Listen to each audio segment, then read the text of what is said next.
ተመልካቾቻችን ዛሬ አንድ ለየት ያለ እንግዳ ይዤላችሁ ቀርቤያለሁ። ስሜ ዶክተር ኮሎኔል ጥላሁን ኃይለማርያም ይባላል። የቀድሞ የኢትዮጵያ ፕሬዝዳንት ወንድም ነዎት? ታናሽ ወንድም። የዩኒቨርሲቲ ተማሪዎች የመጀመሪያ ጥያቄ በእውነቱ እንጀራ ሳሳ፣ ዳቦ መጠኑ አነሰ፣ ወጡ ቀጠነ ነው። ይሄ ነበር ጥያቄ። ለዚህ ነው ደግሞ ኃይለ ሥላሴ በእውነቱ ለምናገር በየሳምንትና በየሁለት ሳምንት ይሄዱ እየቀመሱ እንትን ያደርጉ ነበር። ዋሳ አምጡ ተባልን። በዛን ጊዜ ያው ታላቁ ኮሎኔል መንግስቱ በወቅቱ ሻለቃ ነበር። ሻለቃ ዋሱን ተፈታው። በዚህ ሁኔታ ውስጥ ያለን ነው ለውጡ የተካሄደው። አሁን ወደ ለውጥ እንትኖቹ ማለት የተጀመረው እንቅስቃሴዎች ተጀመሩ። ለመጀመሪያ ጸረ ፊውዳልና ጸረ ኢምፔሪያሊስት አቋም የሚለውን ስሎጋን ሁሉ ይዘን ወጣ ነው። እኛ ነው ስሎጋኑን የሚያዘጋጀ ነው። ተማሪዎቹ የተሰጠን ሚሽን ነው። ከወታደሩ ነው የሚሰጣቸው። ሰጠኝ እኔ ከብራዘር ወይም ደግሞ ከወንድሜ የተሰጠኝ ሚሽን ነው። እንዴት ነው ወደ ኢህአፓ ሊመለመሉ የቻሉት? አሁን ይሄ ሂደት ትንሽ ሰፋ ያለ እንትን ነው። ከሶስተኛ ክፍለ ጦር ያው መንግስቱ ኃይለማርያም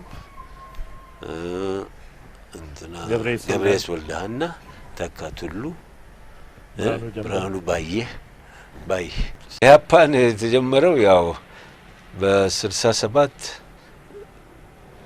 እድገት በህብረት ዘመቻ የት ዘምተው ነበር? ከዛ ይሄ ስኳድ ምናምን ስኳድ ማለት ያው የተዋቀረና የተለያየ ሚሽን የሚወስድ ማለት ነው።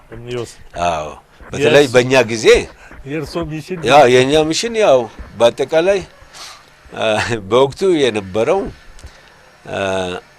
ኢህአፓ ከገጠር ወደ ከተማ ገንዘብ ከየት ታገኙ ነበር? ያው ገንዘብ በእውነቱ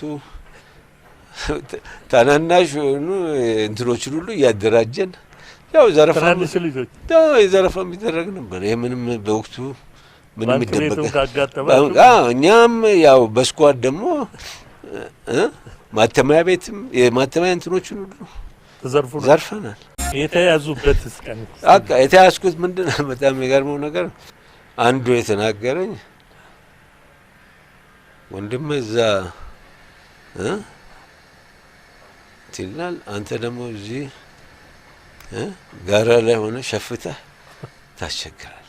ከዛ የተወሰነ መምሪያ ወስደው በኋላ ሲያጠኑ ነው ያወቁኝ። በቃ ወንድም ሆኔንና እዛ የተወሰነ ጊዜ እዛ ቆይቶኝ መምሪያ ወይን ቤት ወሰዱኝ። ስንት ጊዜ ታሰሩ? የታሰርኩት ያ 2 አመት ነው። 2 አመት። ያንን ከጨረስ በኋላ የፈርስት ዲግሪን ካገኘ በኋላ ማስተርስና ፒኤችዲውን እዛ ነው የሰሩ። አሁን ፒኤችዲውን እዛው ሰራው እንትን ሞስኮ ሶሻል አካዳሚ ኩዴት እንትኑ የመፈንቅለ መንግስቱ በ81 ነው ሲካሄድ በጽሁፍ ነው የደረሰኝ። ይህ ብላቴን አዛዥ ምክትል አዛዥና ፖለቲካ ኃላፊ ነበሩ።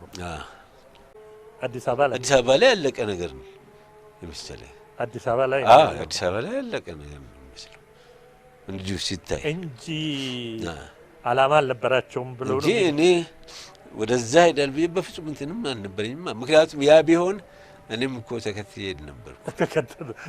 ተከትለው ይሄዱ ነበር።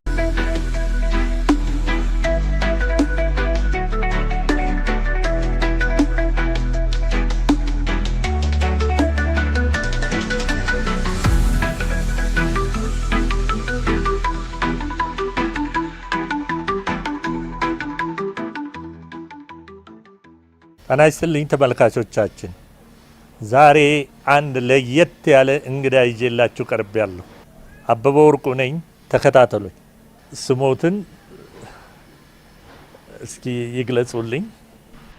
ስሜ ዶክተር ኮሎኔል ጥላሁን ኃይለማርያም ይባላል። የቀድሞ የኢትዮጵያ ፕሬዝዳንት ወንድም ኖት? ታናሽ ወንድም። ታናሽ ወንድም ነው። እስኪ ስለ አስተዳደጎ እስቲ ባጭሩ ይግለጹልኝ። አሁን ስለ አስተዳደጌ አባቴ እንደነገሩኝ የተወለድኩት በ1950 ዓመተ ምህረት እንደ ኢትዮጵያን አቆጣጠር። የተወለድኩበት ደግሞ ቦታ ጅማ እና ከዛም አባቴ ያው አርሚ ውስጥ ወይም ደግሞ ወታደራዊ ክፍል ውስጥ ስለነበሩ እና ጅማም የሄዱት ያው እዛ ተመድበው ስለነበረ እንደ ድንገት እዛ ተወለድኩ እና ከዛም በኋላ በ3 አመቴ ከዛ ወጣው እና በተንም ያረፍነው እዚሁ አዲስ አበባ ተለውጠው ስለመጡ አዲስ አበባ ጨርቆስ የሚባል ሰፈር ውስጥ እዛ አንድ ቤት ተከራይተው እዛ እንደነበሩና እኔም እዛን ጊዜ ልጅ እንደነበርኩም ያው ከእናቴም ጋር ትንሽ ያለ መግባባት ሁኔታም ስለነበረ ማለመግባባቱም ደግሞ ያው እሷ ቤተሰቦቿ ለገዳዲ በሚባለው አካባቢ አባትየው የመሬት ገበርቴ ስለነበሩ እና እሳቸው ስለሞቱ መሬቱን መካፈል አለብኝ ወደ ዘመዶቼ መሄድ አለብኝ ስላለች እና ልጄንም ይዤ መሄድ አለብኝ ብላ ጡቷንም አሳይታኝ እና ሌላም ከረሜላው ምናምን ጣፋጩን ሁሉ አሳይታኝ አልፈልም ጋ በአባቴ ስር ተወሽቄ ቀርቼ ያው እናቴም ጥላኝ ሄዳ አባቴን ነው እንደ እናትም እንደ አባትም ወደ ያሳደጉኝ። ምን ያህል ጊዜ ነው ከአባቶት ጋር አብሮ? አዎ ያ ከአባቴ ጋር ያው ከተወለድ ጀምሮ አብሮን ነው። ከዛ በኋላ ለእናት ደግሞ ውስጥ አብሬ እስከ 10 አመቴ 10 አመት እድሜ እና ክፍልም ያደረሱኝ እስከ 4ኛ ክፍል አስተምሮኛል። አንደኛው የተማርኩት በቄስ ትምህርት ቤት በጊዜው ያው ዛሬ ኪንደርጋርተን ወይም መዋለ ህጻናት የተባለ ሲነገር የነበረው ዛሬ በእኛ ጊዜ ደግሞ የቄስ ትምህርት ቤት ነው። ቄስ ትምህርት ቤት አፋችንም የምንፈታበት ማንበብ መጻፍም የለመርኩት ፕላስ ግብረ ገብነትም የተማርኩበት ጥሩ ጸባይ ታነጽበት እና የቤተክርስቲያንም ሆነ የቄሶችን አጠቃላይ የአመጋገብ ስርዓት ጸሎቱን ምኑን በእውነቱ እኛ ዛሬ ቲዎሪና ፕራክቲስ የሚባለውም ገና በዛን ጊዜም ውስጥ በቲዎሪ ደረጃ እንትኑን ያስተምሩናል ግብረ ገብነቱ ምናምን በፕራክቲስ ደረጃ ማለት በተግባር ደረጃም ቤተክርስቲያን ሄደን ደጀ ሰላሙን ስነ ስርዓት የቄሶችን ያቀማመጥ ሁኔታዎች ያን ሁሉ እናያለን። ቤተክርስቲያን ውስጥ ገብተን ደግሞ የቅዳሴውን ስነ ስርዓት እነዚህ የመሰሉ ነገሮች ነበር ያስተምሩን በእውነቱ። ከዛ ብዙ ነገር በጻንም በሆን እና የተቀረጽነው ከዛ ነው። በቃ የመጀመሪያ ቀርጸውን ያወጡን በስነ ምግባር ከዛ ለመጀመሪያ ጊዜ በጨርቆስ አካባቢ ዮርዳኖስ ትምህርት ቤት የሚባል ነበር። እዛ ገበያው አካባቢ እዛ ነው በቃ የመጀመሪያውን ዘመናዊ ትምህርት ቤት ውስጥ የገባሁት 1ኛ ክፍል እና ከዛም ጨርሼ ያዛም 1ኛ ክፍል እስከ 2ኛ ተማርኩ። ከዛ በኋላ አባቴ ከዛ ከኮንጎ ሲመለሱ ያ ባገኙት የተወሰነ ገንዘብ ጠመንጃ ሰፈር እዛ መሬት ገዝተው ቤት ሰርተው ያው ወደዛው ልንዛወር ቻልን። እዛ እንደገባን ደግሞ በጎፋ ገብርኤል ቤተክርስቲያን አለ። እዛ አካባቢ ለመጀመሪያ የመንግስት ትምህርት ቤት ፊታውራሪ ላቃ አድገ ትምህርት ቤት የሚባል ተከፈተ። ፊታውራሪ ላቃ አድገ ትምህርት ቤት የሚባል የመንግስት ትምህርት ቤት ተከፍቶ እዛ አስመዝግበውኝ እዛ ደግሞ ቀጠልኩኝ ከ3 ያፍል 3ን 4 ተምሬ ከዛ በኋላ ነው ያው ወንድሜ ካገባ በኋላ ወደ ሀረር ወሰደ ሄድኩኝ። ወንድሜ ሲሉ ኮሎኔል መንግስቱ ኃይለማርያም ማለት ነው? ትክክል። ታላቅ ወንድሜ ኮሎኔል መንግስቱ ኃይለማርያም ከዛ ወደ ሀረር ሄደ። ወደ ሀረር ወሰደ። እዛ ትምህርት ቤት ገባ። እዛ ትምህርት ቤት ገባው። የተማርኩትም በራስ መኮንን አንድ ደረጃ ትምህርት ቤት ቀጠልኩኝ። ከስንት ያፍል ነው ማለት ነው? ከ4ኛ ክፍል 4ን 5 ከ6 7 እዛ ነው የተማርኩት። ከዛ በኋላ ያው ሚኒስትሪ መጨረሻ የ8 ያፍል ሚኒስትሮች እጄ እዛም ጥሩ ሁኔታ ነው ያለፍኩት። ወደ መድኃኔዓለም 2ኛ ደረጃ ትምህርት ቤት አለ 9ኛ ክፍል 8 ያፍል ያው ሚኒስትሪ ተፈተን ባገኘነው ውጤት ወደ ሀረር መድኃኔዓለም 2ኛ ደረጃ ትምህርት ቤት 2ኛ ደረጃ ትምህርት ቤት። ወንድሞት እንዴት ነው በትምህርት ላይ የነበራቸው አቋም? ኮሎኔል መንግስቱ በትምህርት ላይ የነበራቸው አቋም እንዴት ነበር? እናንተ እኛ እንድንማር ነው እንግዲህ ሌሎች አመቶን ሰብስቦን ሌሎችም ነበሩ ወንድሞች? ከኔ በፊት ታላቅ ወንድሜ ጌታነህ ኃይለ ማርያም አብሮት ነበረ።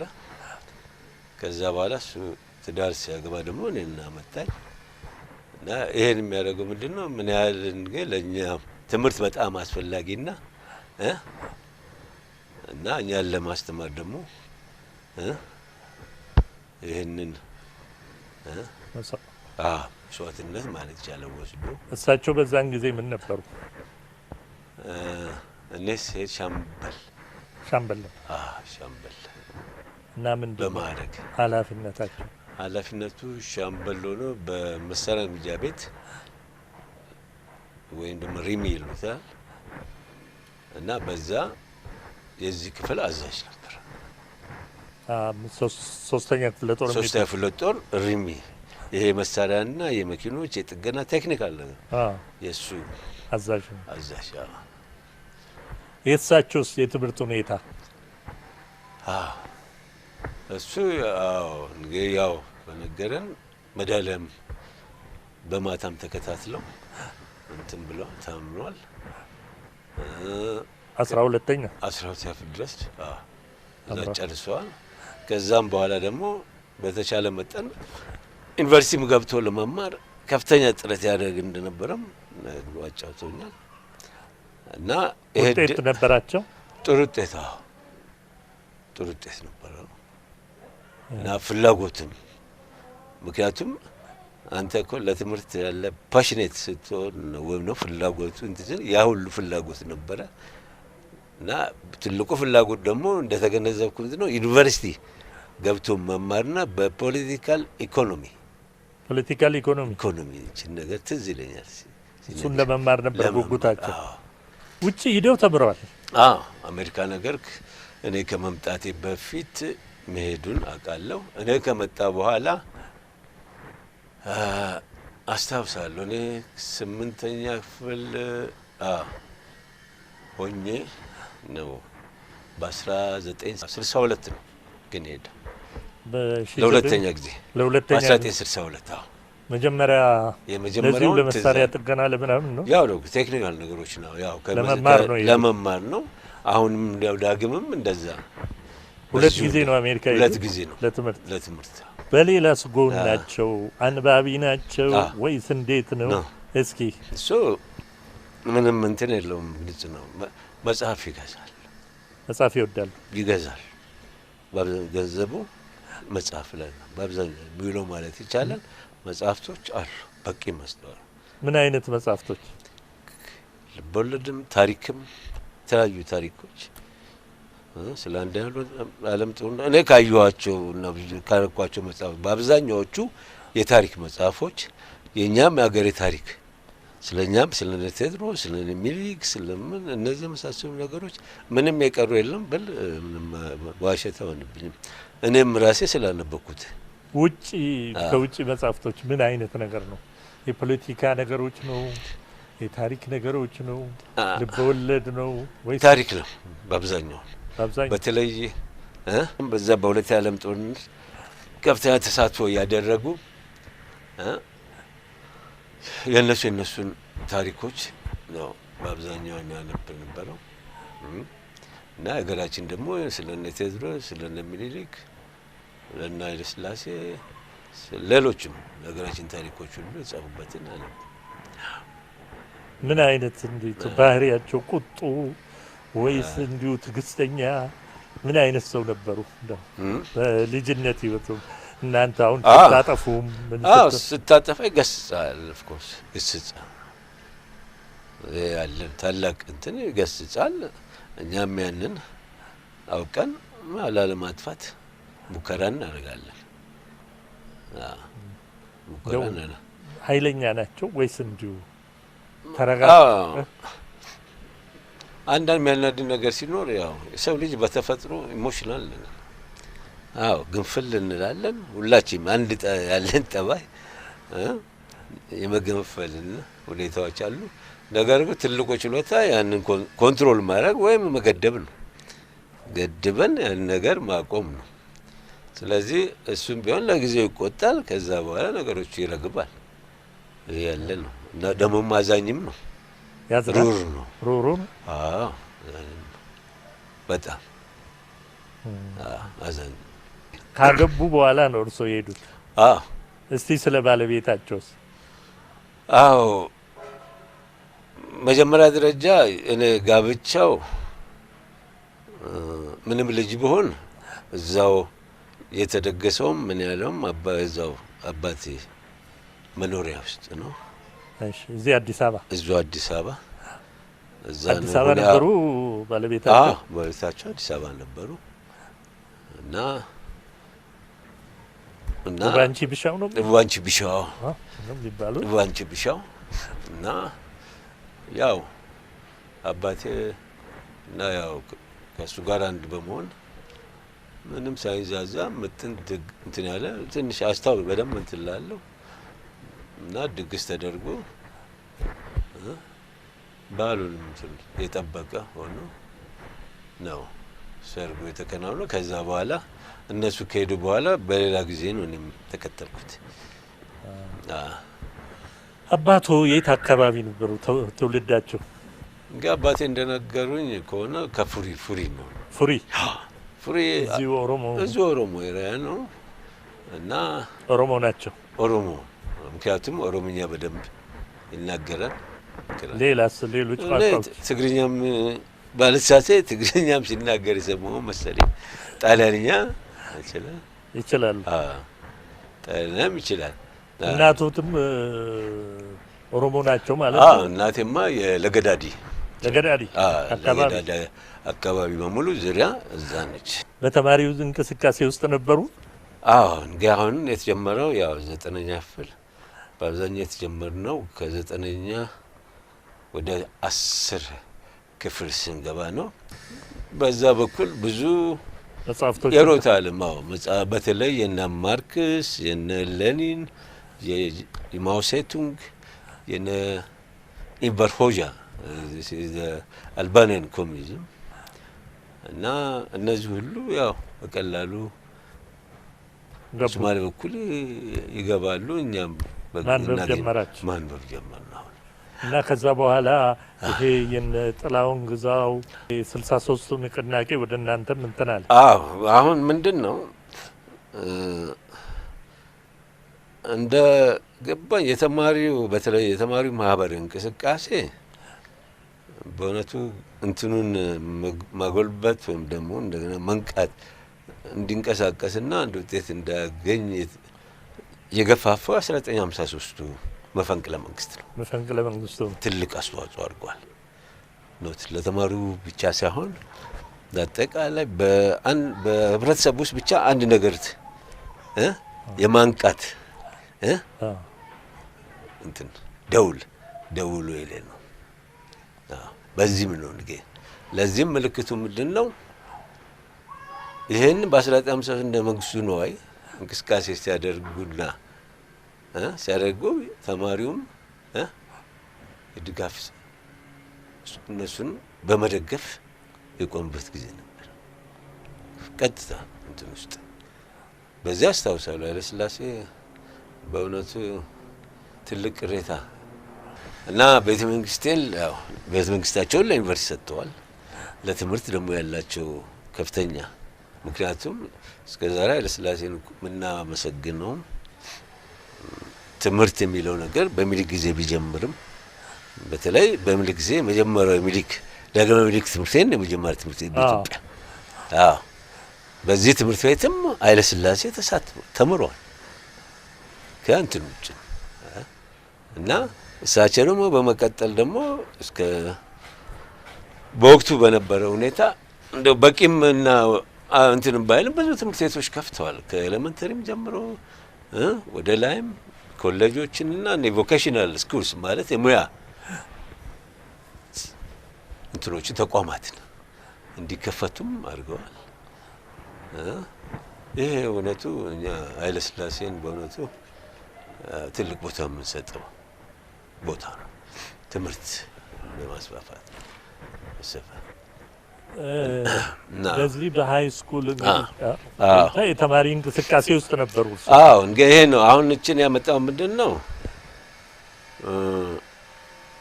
የኢትዮጵያ ተማሪዎች እንቅስቃሴ ግፊት አንዱ የ1953 ብያለሁ። ከዛ በኋላ ተማሪ በ1956 በኮሌጅ ደረጃ ማህበርን ለማቋቋም ተነሱ። በኮሌጅ ደረጃ ይሄ ነገር በተፈጣጠረ ሁኔታ ከመሄድ ለምን በዩኒቨርሲቲው ተጠቃሎ አንድ ማህበር ተማሪዎች እንቅስቃሴ ለምን አይፈጠር የሚል አመለካከቶች መጥተው ከጊዜ በኋላ እንደዚህ ተባለ። ግን በዩኒቨርሲቲው ስር እንደሆነና ጠቃሎ የኢትዮጵያ ተማሪዎች ማህበር የሚል ተቋቋመ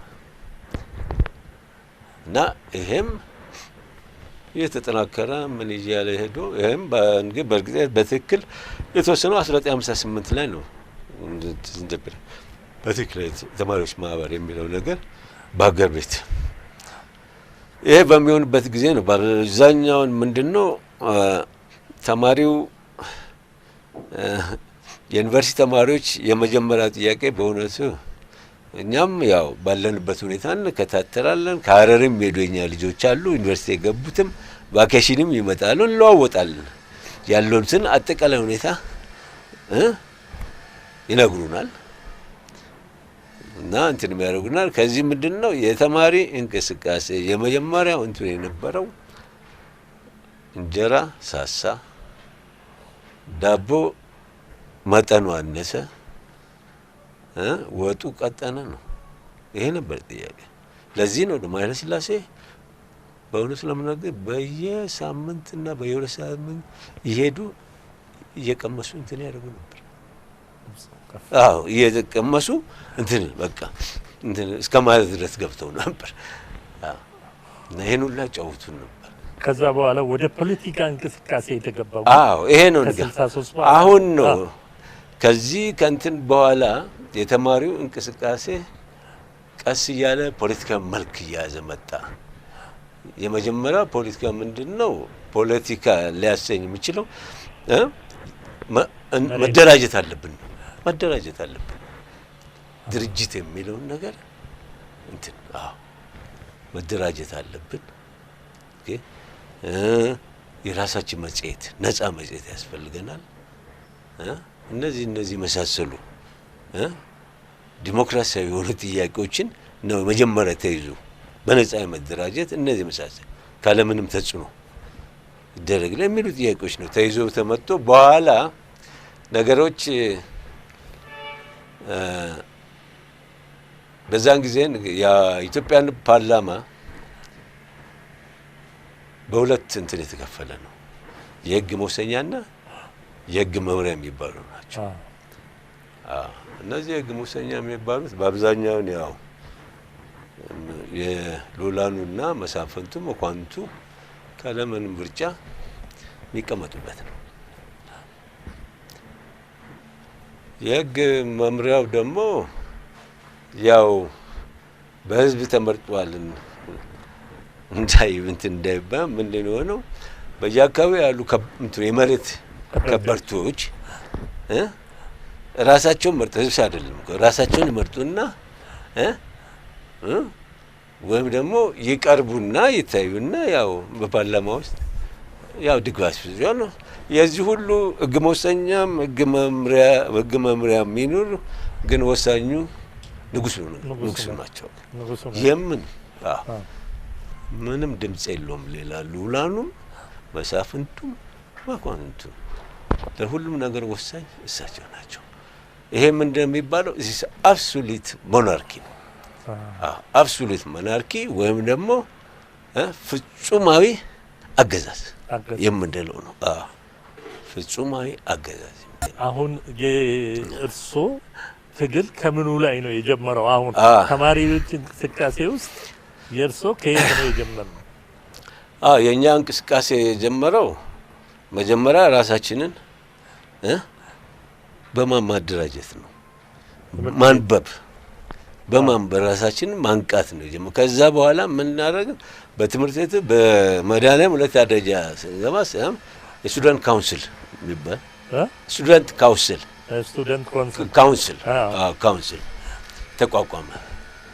ይሄ መጣው ዝም ብሎ አይደለም ከዩኒቨርሲቲ በዚህ በተማሪዎች ማህበር ስር በእያንዳንዱ ሁለተኛ ደረጃ ትምህርት ቤቶች እንትን ተሰራ ኔትወርክ ተዘረጋ። ይሄ ከተዘረጋ እኛም በዚህ ውስጥ ተሳታፊ ነበርኩኝ። 63 ነው 64 ላይ ነው ይሄ በአጠቃላይ 63 64 እነዚህ ጊዜያቶች ውስጥ የጀመር ነው። እርሱ ምን ነበሩ እዛ ትምህርት? እኔ በአባልነት ተሳትፌያለሁ። ካውንስሉ በአባልነት ተሳትፌያለሁ። ታስሮ ነበር 65 ነው ስንተኛ? ልክ ነው። እስሩ የመጣው በተለይ የወሎ ረሃብ በወሎና በትግራይ ከፍተኛ የሆነ ረሃብ በገባበት ጊዜ ይሄ ነገር ተደብቆ ስለነበረ እና እኛ ግልጽ እየሆነልን ሲመጣ ይሄን ነገር ምን ማድረግ አለብን በሚል ያው በስቱደንት ካውንስል እና በተለያዩ እንትኖች ተሰባስበን የተለያዩም ሁለተኛ ደረጃ እንትኖች አንድ ላይ ኮሚቴ መንበስ መተን ነገሩን እንትን ምን ማድረግ አለብን ለሚለው እንትን ቡድን ተቋቁሞ እስከ ኤሌመንተሪ ድረስ ተወርዶ እያንዳንዱ ተዋቅሮ በአምስትም በስድስትም ይሁን እየሄደ በየሰፈሩ እርዳታ መጠየቅ እርዳታ እንዲጠየቅ ተሰማራ። በአመራር ደረጃ ደግሞ የነበረው ደግሞ እነዚህ ትላልቅ ነጋዴዎችን እየሰበሰብን ስለ ድርቁ ሁኔታ በማስረዳት ገንዘብ እንዲገኝ ማድረግ። እርሶ ምን ነበሩ እዛ ላይ? የኮሚቴው አባል አባል ያው ቅስቀሳውና ምናምን እናደርግ ነበር። በኋላ በምን ታሰሩት አይደል? ይህን ገንዘብ ሰበሰብን። ሰብስበን አሁን የግድ በቦታው ማድረስ አለብን እና ይህም የተዋጣው ገንዘብ በተለይ በእኛ ክልል ኡጋዴን ኤሪያ በከፍተኛ ደረጃ የተመታበት ነበር። በወቅቱ ድርቅ የተመታበት በከፍተኛ ደረጃ ከብቱም ምን ሁሉ ነገር ያለቀበት ስለነበረ ይህን ሁኔታ ስለጥቅም ይህንንም እኛ ከቀይ መስቀል ጋር ተነጋግረን እነሱም እነዚህ ትላልቅ ትራክስ ወይም ደግሞ የጭነት መኪናዎችን እንዲረዱንና የሚያስፈልገውን ነገር እኛ የሚገዛጋዛ እንትን ብለን ሄደን በቦታው ላይ ራሳችን እናደርሳለን፣ በቡድን ተዋቅረን እናደርሳለን የሚል ነው የኛ አጠቃላይ አቋም ያለው። ነገር ግን በወቅቱ የነበር መዘጋጃ ሹም ኃላፊ የነበረው ኃይለማርያም ሌንጮ ገንዘቡን እናንተ ሳይሆኑ አምጡና በእኛ በኩል ነው የሚደረሰው። ይሄማ የሚሆን አይደለም። ምንድነው እምነት ከማጣቱ ነው እናንተ ኖ የኛ አላማ ዋናው እንትኑ ምንድነው አሰባስበን በቡድን አዋቅረን በቦታው ማድረስ እዛ ቦታው ላይ በትክክል መድረሱን ማረጋገጥ ነው። እኛ ሌሊት 10 ሰዓት 11 ሰዓት ምሳውን ገና ከንጋቱ ምናምን ህዝብን ያንኳኳን የሆነ ሰብስበን ምን ብለን ለነሱ ምን ግብር ነው የምንሰጠው? እና በዚህ ተጣላን። አንድ ቀን ከስብሰባ አድርገን ስንወጣ ሰውሳለሁ ጠብቀው የተወሰኑ እንትኖችን አብረው የነበሩን ከጓደኞቼ የተወሰኑ እንትኖች አድርገው ወሰዱንና ፖሊስ መምሪያ ያስገቡን። ምን ያህል ጊዜ ታሰሩ? ኦልሞስት ከ6 ወር ማለት ከ3 እስከ 6 ወር ባላ ታሰሩ። ከዛ ሲፈቱ እንዴት ነበር? ስንፈታ ያ ዋስ ተጠየቅን። ዋስ አምጡ ተባልን። በዛን ጊዜ ያው ታላቁም ኮሎኔል መንግስቱ በወቅቱ ሻለቃ ነበር። ሻለቃ ዋሱን ተፈታው። እሳቸውስ በድርቁ ላይ ያላቸው አመለካከት እንዴት ነበር? የዛን ጊዜ እኮ በድርቁ ላይ በእውነቱ ያው በቅርብ የተረዳውና ያወቀው ማንኛውም ኢትዮጵያዊ በእውነቱ በጣም በጣም ሀዘን ውስጥ የሚገባበት ነው። ከዛ እንግዲህ ለውጡ እውን እየሆነ ሄደ። አሁን ለውጡ ላይ ያለው ተሳትፎ ምን ነበር? አሁን ምንድን ነው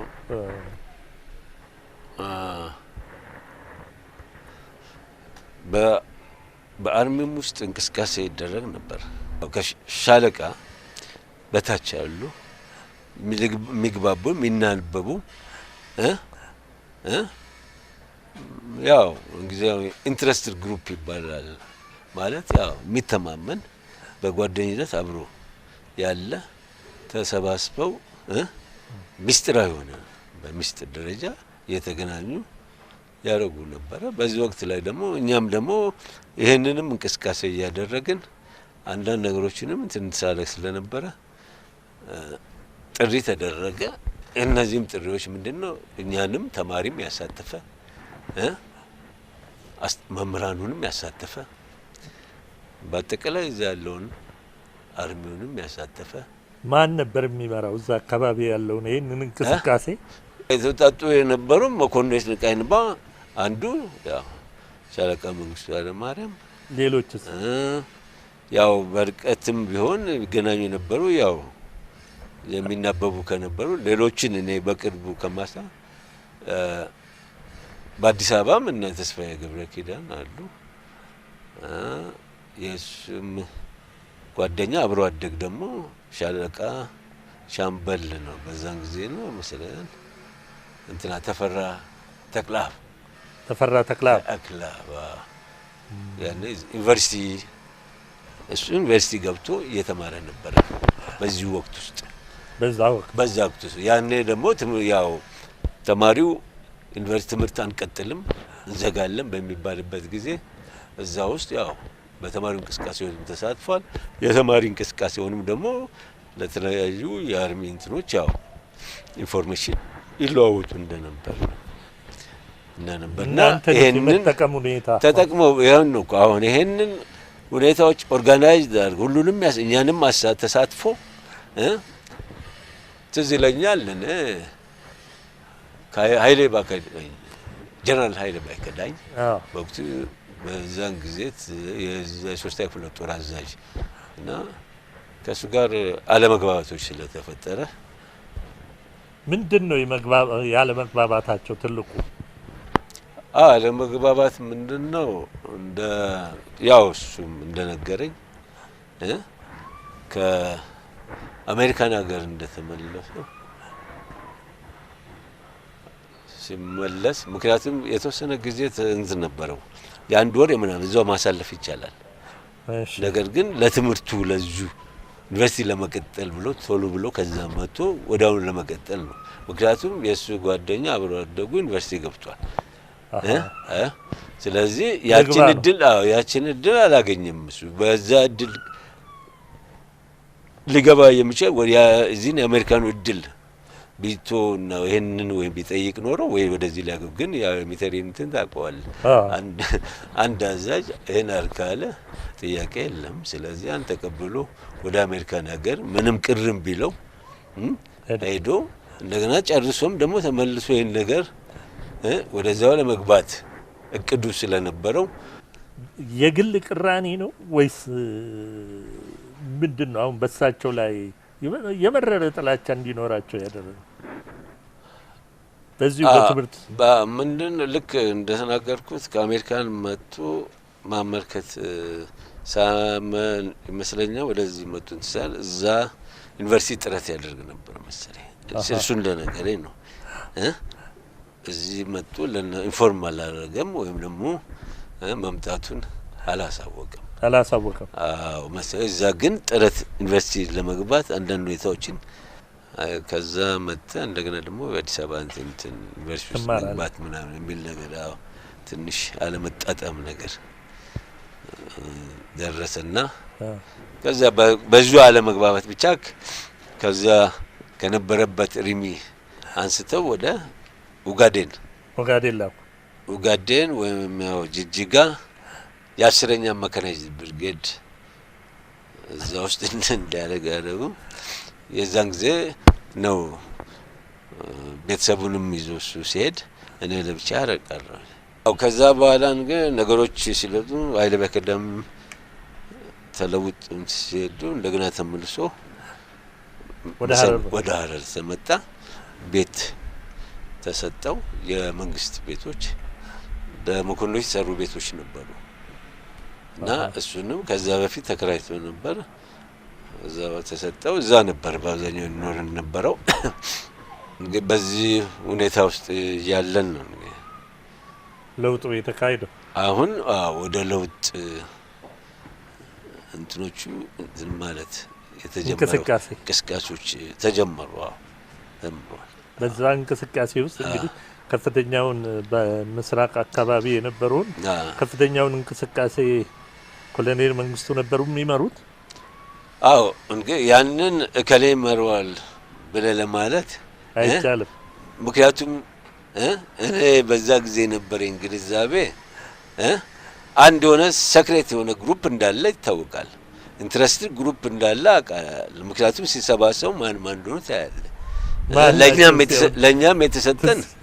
ለኛም የተሰጠን ተግባር ምንድነው በተለይ ስለ ኃይለ በከዴ ጻፈ እንትን ነበር ያዘጋጁት አጠቃላይ ያው ምክንያቱም ኃይለ በከዴ በወቅቱ በጦር ውስጥ በጦረኞች ላይ ያው ምናምን መሬት ቦታ ብዙ ነገሮችን እሱን በሙሉ ያዘን ነው ከዛ በኋላ ትንሽ እኛ ቤታዊ እንትን ሰጥተነዋል ከለው መግቢያው ነው ማለት መግቢያው እሱ ነው ያ ሁሉ እንትን ለመጀመሪያ ጸረ ፊውዳልና ጸረ ኢምፔሪያሊስት አቋም የሚለውን ስሎጋን ሁሉ ይዘን ወጣ ነው እኛ ነው ስሎጋኑን የሚያዘጋጀ ነው ተማሪዎች የተሰጠን ሚሽን ነው ከወታደሩ ነው የሚሰጣቸው ሰጠኝ ከብራዘር ወይም ደግሞ ከወንድሜ የተሰጠኝ ሚሽን ነው በወቅቱ ለማን ነበሩ ከሳቸው ጋር ካሉ መሐንዲስ አዛዥ አሉ የተለያዩ እንትኖች አሉ ኦፍ ኮርስ እኔ አሁን ገብሬስ ወልዳና ምናምን ገብሬስ ያው ጓደኛሞች እንግዲህ ጓደኛሞች በወቅቱ እዛው አካባቢ ያሉ ገብሬስ ወልዳና ብርሃኑ ጀንበሬ አሁን ሌሎችም እኔ አሁን ስማቸውን ማላስታውሳቸውም ነበሩ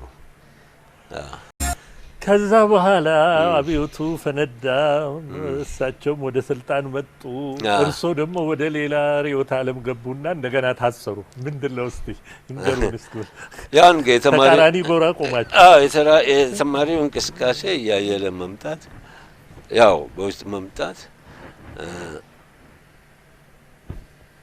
ያው አሁን ሁኔታው እኛም አሁን እየተገነዘብን ምን ይያልን መምጣትና በእውነቱ በዛን ጊዜ አፓ ሞር እንትን አልሰደደም ግን የተማሪው እንቅስቃሴ እንደ አንድ ፓርቲ መምራት የጀመረበት ትንሽ ኦርጋናይዝ በመሆን በተማሪ እንቅስቃሴ መመራት የተጀመረበት ሁኔታ ነው።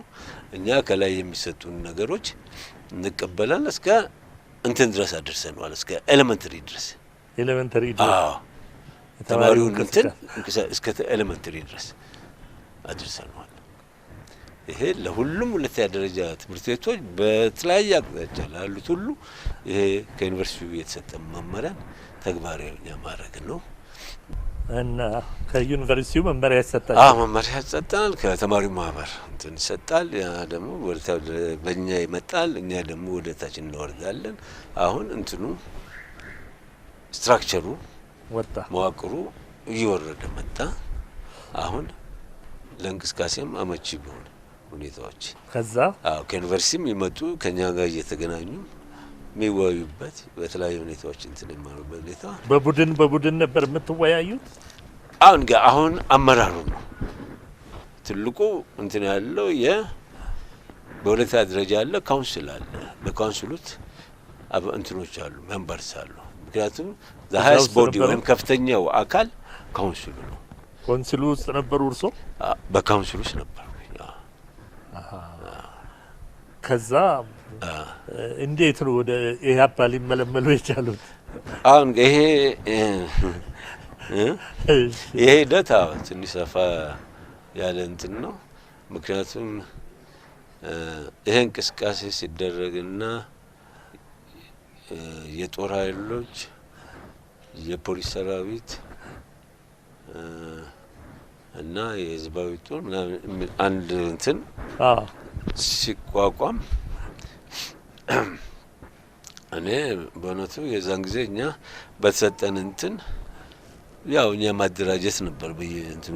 እኛ ይሄን በምናደራጅበት ጊዜ ደግሞ በጦሩ ደግሞ የራሳቸውን መዋቅር ምን ተማሪው በዚህ ሲንቀሳቀስ ጦሩም ደግሞ የራሱን እንቅስቃሴ አድርጎ በአጠቃላይ አንድ ደርግ ወይም ደግሞ እንትን የሚለውን ቡድን ለማቋቋም በየክፍሉ መሰጠቱን እኛ የሰማነው እኔ ከዚህ ሲሄዱ ለምን ጉዳይ እንደሆነም አናውቅም ነበር። አጣቆም ተመርጠው አሁን የተመረጡት በኋላ ስገነዘበው ከሶስተኛ ክፍለ ጦር ያው መንግስቱ ኃይለማርያም እንትና ገብረየስ ወልደሃና ተካቱሉ ብርሃኑ ባየ ምክንያቱም ብርሃኑ ባየ በዛን ጊዜ የጦር አካዳሚው ውስጥ ነበር። ስለዚህ ጦር አካዳሚውን ወክሎ ተመረጡት። ተካቱሉ የፖሊስ ሰራዊቱ ናቸው የመረጣቸው። እንትና ገብረየስን ያው ሶስተኛ ክፍለ ጦር እና እነዚህ አራቱ ለገሰ አስፋው እነዚህ በመኮንኖች ነው ምናገር። እነዚህ መኮንኖች ናቸው። ከበታች ሹማምንቶች ውስጥ ለገሰ አስፋው ምን ነበሩ? 50 አለቃ ደመቀ ባንጃው 50 አለቃ 3 50 አለቆች ናቸው። አሁን ስማቸውን ዘንግቻለሁ። እነዚህ ሆኖ ነው ገዛ ሄዱት። እዛ እንደሄዱ ይህንን በኋላ ነው ለምን ጉዳይ ለምን እንደሆነ እንኳን በዛን ጊዜ አላውቅም። እኛ ደግሞ በዛን ጊዜ ውስጥ ደግሞ በተለይ የተሰጠንን መመሪያ እንትን ተግባራዊ ለማድረግ የምንሯሯጥበት ጊዜ ነበር ስለነበር ሲሄድም እኔ አላውቅም፣ አልተገናኘንም ማለት ይችላል። አልተገናኘንም። እኔም በኋላ ነው ለእርሶ እንዴት ነው የተመለመሉበት? አሁን ነው ወደዛ ነው ወደ አፓ መመልመል ያው የተማሪው ማህበር ነው ወደ ኢህአፓነት የተቀየረው ማለት ይቻላል። ግን እንዴት ተለወጠ ለሚለው በሂደት ነው። ግንኙነታችሁ እንዴት ነው ግን? ኢህአፓ አንድ ሰው ከአንድ ሰው ጋር ነው? እሱ በኋላ የመጣ ነው። አሁን እኮ ልክ ኢህአፓ ፎርም ከሆነ በኋላ ወይም ደግሞ ኢህአፓ መሰረቱን ከጣለ በኋላ የመጣ ያደረጃጀት ስልት። ምክንያቱም አንደርግራውንድ ፓርቲ ወይ ደግሞ የህቡ ፓርቲ በአማርኛችን ህቡ ፓርቲ ያደራጀት ስልት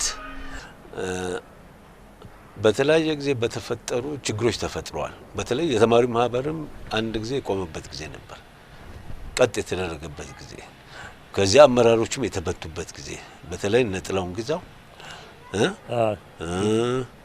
እነ ዋለልኝ እነዚህ መሳሰሉ በተማሪው በተለይ በዩኒቨርሲቲ ተማሪዎች እንቅስቃሴ ውስጥ ከፍተኛ እንትን ጨዋቱ የነበሩ ሁሉ የተመቱበት ፕላስም ደግሞ ድርጅቱ ወይ ማህበሩ ተገቶ ነበር እና ሀገር ውስጥ እንቅስቃሴ በቃ በሀገር ውስጥ እዛ ማህበሩ በሙሉ ተገቶ አሁን ራስን እንደገና ወደ በኢንትረስት ግሩፕ ደግሞ እንደገና ማጠናከር ተጀመረ። ማለት የሚተዋወቁ ብቻ ተሰባስበው እንደገና ራስን ማደራጀትና አንዳንድ ያሉትን አስተሳሰቦችና እንትኖች ሁሉ ከዚሁ ያ በአንድ እንትን በአስተሳሰብን በጓደኛ የተሰባሰበው የሚያሳልፈውን ነገር ለሌሎቹ ማስተላለፍ እዚህኛ እንዋያለን 78ዎቻችን እኛ ያሳለፍነውን ነገር ይዘን በሌላ ውስጥ ተቀባይነት እንዲሆኑ ማድረግ የህቡ እንቅስቃሴ ይሄ ህቡ በተማሪው ማህበር እንቅስቃሴ አሁን ፓርቲ አይደለም፣ በተማሪው ማህበር እንቅስቃሴ ውስጥ የታየ ነገር ነው። ህቡ በህቡ ገብቶ ነበር ራሱ የተማሪው እንቅስቃሴ ባንድ ወቅት። ከዛ ያው ነው ወደ ኢህአፓነት ኢህአፓነት ሊገባ የቻለው ለምንድን ነው? እነዚህ በዚህ ውጥረት ባለበት የደህንነት ሴኩሪቲ እነዚህ ሁሉ ከፍተኛ ውጥረት ሲያደርግ ዋና ዋናዎቹ ከሀገርም ለቀው መሄድ ጀመሩ። እዚህ ጋር ነው ከሀገር ለቀው ሄደው እንደ በሰሜን አሜሪካ፣ በአውሮፓ፣ በአፍሪካ የተማሪው እንቅስቃሴ የበለጠ እንዲጠናከር አድርገዋል። ከዚህ ሄደው እዚህ ያለው ኦልሬዲ ህቡ ገብቷል። እዛ አመቺ ሁኔታ ስለነበራቸው ደግሞ የበለጠ እንዲጠናከር በሰሜን አሜሪካ በአውሮፓ እንዲጠናከር አድርገው አሁን ነው እንግዲህ የነኚህ ከዚህ መሄድ አመራር እንትኖቹ መውጣትና እዛ ማደራጀት እዛም እንግዲህ በተለያየ ጊዜ የተሰባሰቡ ስብሰባ ማካሄድ ያ የተደረገውን በተለያዩ ጋዜጦችና መጽሔቶች ነበሯቸው። ውዝዋ የሚባለው ምን ነበሩ ጋዜጦች? የተለያዩ ድምጽ እንትኑ ያ ፖለቲካ ብዙዎቹ ፖለቲካ አገሪቷን ተጨባጭ ሁኔታ ሊያንጸባርቁ የሚችሉ ስለ መሬት ላራሽ፣ ስለ ዲሞክራሲ፣ ስለ ብሔረሰቦች፣ ስለ ሴቶች መብት እኩልነት፣ ስለ ሃይማኖት እኩልነት፣ ስለ ሃይማኖት እኩልነት እነዚህ የመሳሰሉ ዲሞክራሲያዊ ጥያቄዎች አዝለው ይወጡ ሰዎች ነበሩ። ከዛ በኋላ እርስዎ ኢህአፓን እንዴት ጀመሩ? አሁን ኢህአፓን የተጀመረው ያው በ67 እድገት በህብረት ዘመቻ የት ዘምተው ነበር? የዛን ጊዜ ዘመትኩት እኔ በኡጋዴን ሙስታይል ከጠረፍ 40 ኪሎ ፌርፌር 40 ኪሎ ሜትር ላይ ያለች ከተማ ነበረች። እዛ ነው የዘመትኩት። እዛ ነው እዛ የተሰባሰብ ነው። ያው ዩኒቨርሲቲ ተማሪዎች አሉ፣ የሁለተኛ ደረጃ ተማሪዎች አሉ፣ መምህራን ኮሌጅ የመጡ አሉ፣ ከተለያዩ እንትኖች የመጡና የተሰባሰበ የዚያ አሰባሰብ ደግሞ መጀመሪያውኑ ኦልሬዲ የተማሪው እንቅስቃሴ አድጎ ፓርቲ ደረጃ ላይ መምጣት የጀመረበትና በተለይ ደግሞ ትልቁን ከዩኒቨርሲቲ የመጡ ዘመቻ ላይ የዘመቱ ይህን ሚሽን ይዘው ነው የመጡት። ይህን ሚሽን ይዘው መጡ። ድርጅቱም በዚህ ማጠናከር መመስረትም ሜሶንና ኢህአፓ ናቸው። ሜሶንም እንደዚህ ተደራጅቶ ነው የመጣው። ሜሶንም የራሱን እንትን ይዞ መጣው። ኢህአፓም በዚህ በዘመቻ እንትን ውስጥ ምክንያቱም አመቺ የሆነ መድረክ ነው ያለው። እዚህ ላይ ተሰባስበናል። ነገር ግን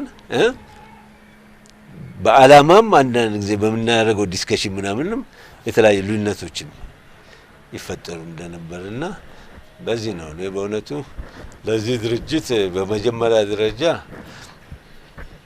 የዩኒቨርሲቲ ተማሪ የነበረ አሁን በእውነቱ በህይወት የለም ግርማ መኮንን ግርማ መኮንን ግርማ መኮንን የሚባል ነው እና በኋላ ከዛም በኋላ እንትኑን ጨርሶ ዶክትሬት እንትኑን ይዞ የዛሬ ስንት ዓመት ነው እንደዚህ በእንትን ሞቷል። ጥናት ቡድን ነው የምትሰባሰቡ? አሁን እዛ በጥናት እንትን ላይ መሰባሰብ አንዳንድ ነገሮችን እንትን ማድረግ። እንዴት ተጋለጡ? እንዴት ተጋለጡ?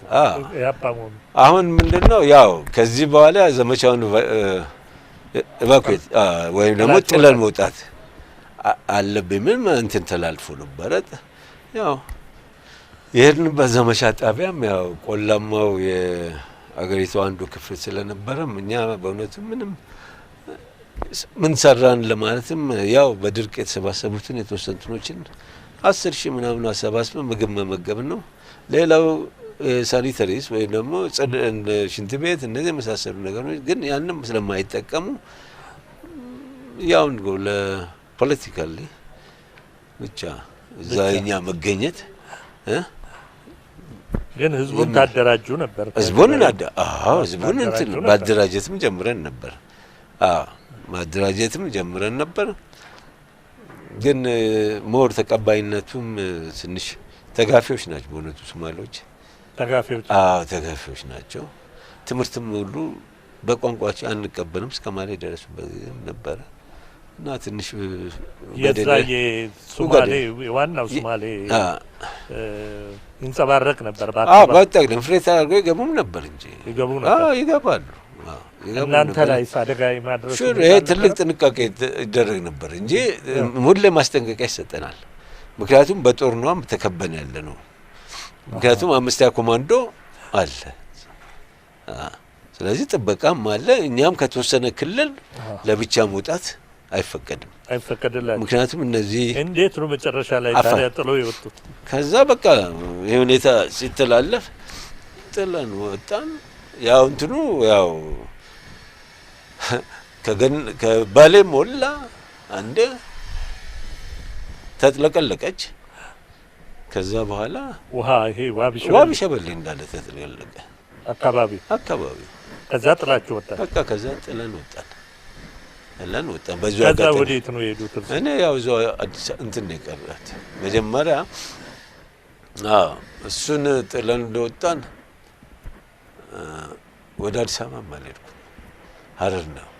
ሀረር ያው ጓደኞቼ አሉ ከነሱ ጋር ነው መኖሪያው ከሆነ ያው እንቅስቃሴውን የጀመርነውና እና በዚህ ጊዜ ነገር ያው ዋንቷን የሚለው ነገር የበለጠ እየጠበቀ መጣ። ከዛ የስኳድ ምናምን ስኳድ ማለት ያው የተዋቀረና የተለያየ ሚሽን የሚወስድ ማለት ነው። በተለይ በእኛ ጊዜ የእርሶ ሚሽን የእኛ ሚሽን ያው በአጠቃላይ በወቅቱ የነበረው ኢህአፓ ከገጠር ወደ ከተማ ጎሪላ ዋርፌር ወይም ደግሞ ሽምጥ ውጊያ የምንለውን ከገጠር ወደ ከተማ የሚለውን ይዞ እና እኛ ለዛ የገንዘብም የምንም ገንዘብ ከየት ታገኙ ነበር? ያው ገንዘብ በእውነቱ ታናናሽ ሆኑ እንትኖችን ሁሉ እያደራጀን ያው ዘረፋ የዘረፋ የሚደረግ ነበር። ይሄ ምንም በወቅቱ ምንም ይደበቅ እኛም ያው በስኳድ ደግሞ ማተሚያ ቤትም የማተሚያ እንትኖችን ሁሉ ዘርፈናል። ዘርፋችሁ ትልካላችሁ? ይላካል። እና በዚህ ከፍተኛ እንትን ትእዛዝ የሚሰጣቸው አንድ ሰው ነው እንግዲህ። ከዛ የሚመጣው አለ አንድ ባንድ ነው እኛ የምንገናኘው።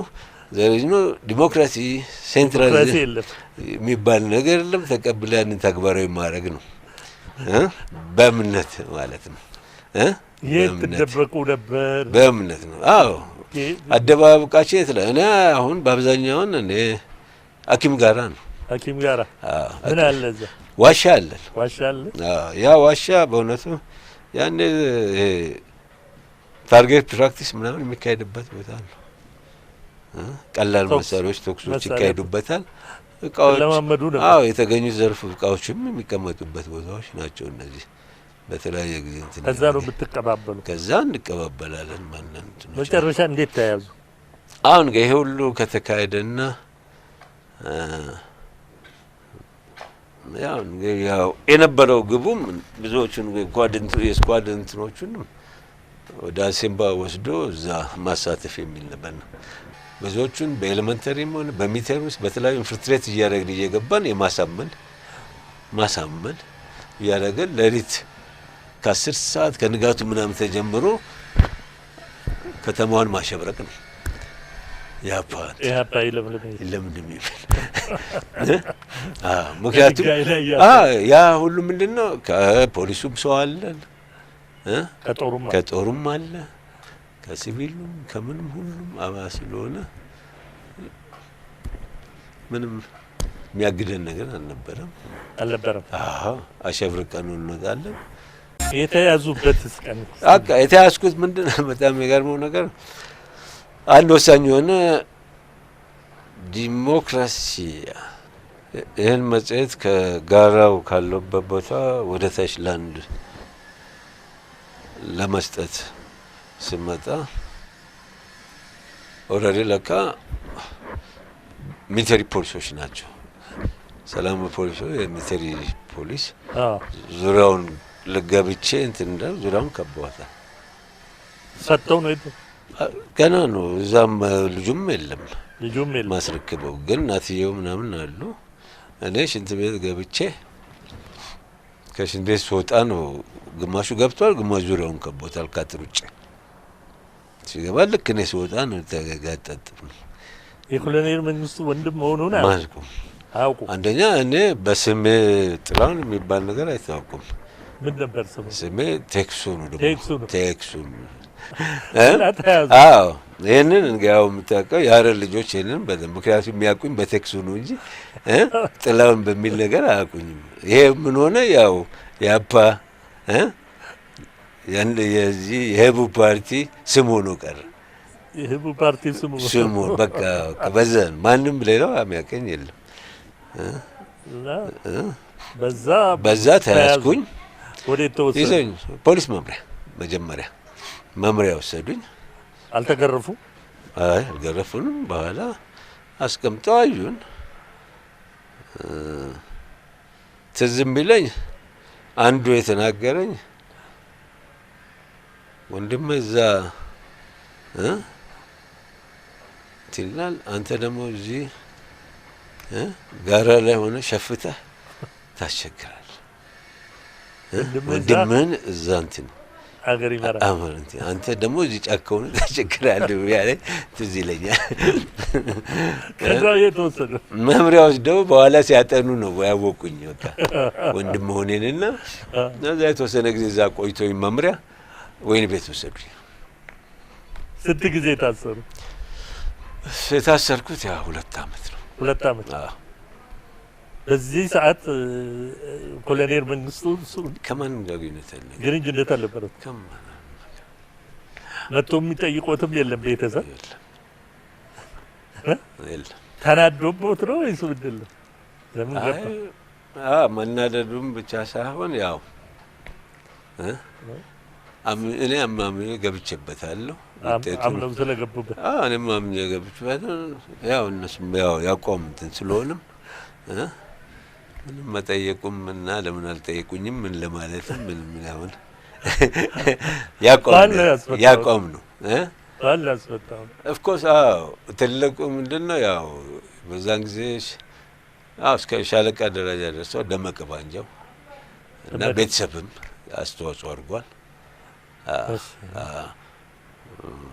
ለመፈታቱ። ኮሎኔል መንግስቱ ምንም አስተዋጽኦ ያው እንግዲህ በኋላ ነው በእነዚህ ጥረት ነው። ምክንያቱም ይሄ ያቋም ጉዳይ ነው። እኔም አቋሜን ይዤ ነው የሄድኩት። ያው እሱም በአቋም ደረጃም ስለሆነ ምንም መጨረሻ ተፈተው በኋላ ነው የተፈታሁት። ምንድን ነው ያው ታድሶም ተደርጓል ተብሏል። ታድሶ የሚል ነገር መጥቶ ነበር እዛው እስር ቤት እያለን። እሺ ኦኬ ታድሶ ላይ የመሳተፍ ምናምንም አለ። ሁሉንም ሊፈቱ አልቻሉም። ነገር ግን እኔ በአንድ ወቅት ውስጥ ተጠራው። ስጠራ ምንም ምክንያቱም ልብስም ምናምን የለም ራቅ ከኋላችን ምን ያለቀ እኮ ሱሪው ምናምን እንትናችን ነው ሲሄድ በቃ እኮ ባዶ ነው። በቃ ከኋላ ምናምን የለም የሚሰጥ ጨለማ ቤት ነው እርሶ የነበረ? አዎ ጨለማ 22 ልጆች ነን። ጨለማ 22 ልጆች ከዛ ወጥተውን 22 ልጆች ጨለማ ቤት ውስጥ ነበር። ከዛ ከዛ ነው እንግዲህ ልክ በሁለት አመት እንትን ውስጥ ሲወጡ እንዴት ነበረ? ሲወጣ ያው ወይ ሊረሸን ነው ምናምን እንደዛም አይነት እንትን ነበርኛ። አላስቡ ክሳቸውም ራሱ ሰዎቹ ትንሽ ፊዚካል ነው ያው በሰውነት ጠንከርከር ያሉና አለባበሳቸውም ሄልሜቱም ምንም መሳሪያው ምናምን ሳይው ትንሽ ሊመቱ ይለዋል። አዎ ለብቻ ተጠርቶ ነው የወጡት። አዎ ብቻዬን ነው ደግሞ ተጠርቼ የወጣሁት። ብቻዬን ነው። ሳያቸው ደግሞ ስንት ናቸው? ከሹፌሩ ጋር 4 ናቸው። ይዘው የመጡት ቦልስ ነው። ቦልስ ነው እና እኔን ከኋላ አስቀመጡ።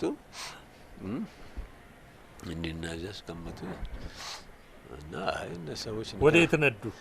ቀጥታ ያው መስመሩን ያው ማቀው ስለሆነ ወደ ድሬዳዋ ነው የመሩት። ወደ ድሬዳዋ ደንገጎ ላይ ሲደርስ ነው ትንሽ ሰዎች አላመሩኝ። እሺ እና ደንገጎ ላይ እንደው ሽንቴ ወጠረኝ ብዬ ብጮህ ምን ብልም አልተቀበሉኝ። እርሶ ወደ ገደሉ ለመግባት እስከዛም ድረስ ነው እውነት ምን ነገር እንትን ነበር። ከዛ በኋላ ነው እና ወስደው ድሬዳዋ ስንገባ ቡቲክ ነው እዛ ወስደው ልብስ ገዛና ያችን ልብስ እስከ ዛሬ ነበረችኝ። ያው እዛው ቤተ መንግስቱ ቀርታለች። ማስታወሻ ነበረች። ልብስ ተገዛለሁ። ልብሷ ተገዛችልኝ። ልብስ የለውጥ አሁን ምን አይ ደግሞ አሳምረውኝ አልኩኝ። ሊገሉኝ ነው። አላምረውም። አሳምረው ሊገሉኝ ነው። አሳምረው አልኩኝ። ምክንያቱም ሁኔታው በጣም እንትን ስለነበር እኛም ያው እዛ ጨለማ ቤት ስለሆን ሁሉ ነገር ጨልሞብናል። ስለ ሁኔታው ማቀው ነገር የለም። እዛው ታፍለን ስለሆነ የውጭ ሁኔታ በጣም እንትን በቃ ምን አይነት ሁኔታ ውስጥ እንዳለ ምን ገንዘብበት ሁኔታ አይደለም። ከዛ በቀጥታ ወዴት አመጡ? አንድ ቀን አሳደሩን። እዛው ድሬዳዋ አደርን። ሆቴል ነው ያደሩ? ሆቴል አሳደሩን። ያው አንድ ላይ ሁላችንም ተሰባስበን ዙሪያውን ከበውን አደርን። እዛ ወሰዱ። እዛ ስለማምለጥ አላሰቡ? እዛማ ተከባል። ከዛ በዚህ ላይ ደግሞ በቃ አሁን ትንሽ በቃ እንትን ስታይ ሁኔታውንም እና ምንም አላል ሊገልጹልኝም ምንም ነገር አናግሩኝም አልገለጹልኝም። በኋላ ነው አዲስ አበባ ከገባን በኋላ ነው በቃ ሁኔታውን ትንሽ እንትን አደረጉልኝና ያው እነሱ እስከሚጨርሱ ትንሽ ቆይተ ብዬ ከዛ በኋላ ነው ቤት ገባ። ቤተ መንግስት ነው? ቤተ መንግስት ሲያገኙ ምን አሉ? በእውነቱ ቤተ መንግስት ስገባ እሱ ይኖርበት እኔ በእውነቱ ያልጠበቅኩት አንድ ነገር አለ። እሱ ይኖርበት የነበረው የባታ ቤተክርስቲያን አለ እዛ። የባታ አለቃው የሚኖሩበት በቆርቆሮ የታጠረች ጣውላና ምናምን ያላት ቤት ውስጥ ነው የነበረው። እና ትንሽ ግር አለኝ። አንዳንድ መንግስት መሆኑን ትንሽ ረዳለ። ያን ሳይው ደግሞ ትንሽ እንትን አለብኝና የካህን መኖሪያ ቤት ነው። በኋላ ነው የተረዳ። እንዴት ይሆናል ብዬ ነው እዛው ምናምን። ስትገናኙ ምን አሉ? ስንገናኝ ያው ይቅርታ ጠየቁ ወይስ? አረም ያው በእውነቱ ይሄ አቋም ጉዳይ ነው። አንድ ሰው በአቋሙ እንትን ማለት አለበት። እኔም አምኜበት ወይም በማወቅም ባለማወቅም ሊሆን ይችላል፣ ግን አምኜበት ላደረግኩት ይህን ሁሉ ችግርና እስር መቀበል ያው ከእምነት ጋር ሲሆን እኔ ምንም ክፉ ነገርም አልተናገረኝም። በቃ ተጨባብጠን ከዚህ በኋላ ምንም በቃ እንደሌለ ነገር ይሄ የአቋም ጉዳይ መሆኑን ግልጽ ያለ የአቋም ጉዳይ መሆኑ በቃ እና በአቋም መጽናት የአቋም መጽናት ራሱ ትልቅ እንትን ነው፣ ኳሊቲ ነው አይደል?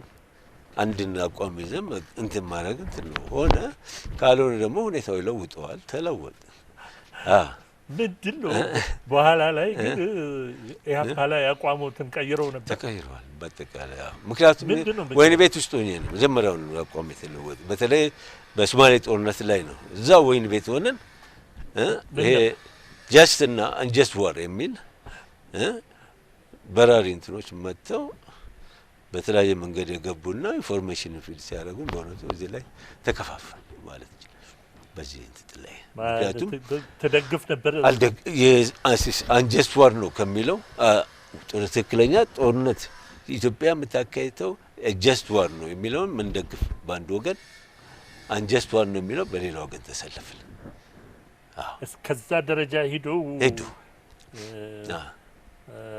የሶማሌ ወረራ የደገፉ ኃይሎች ነበሩ ማለት ነው።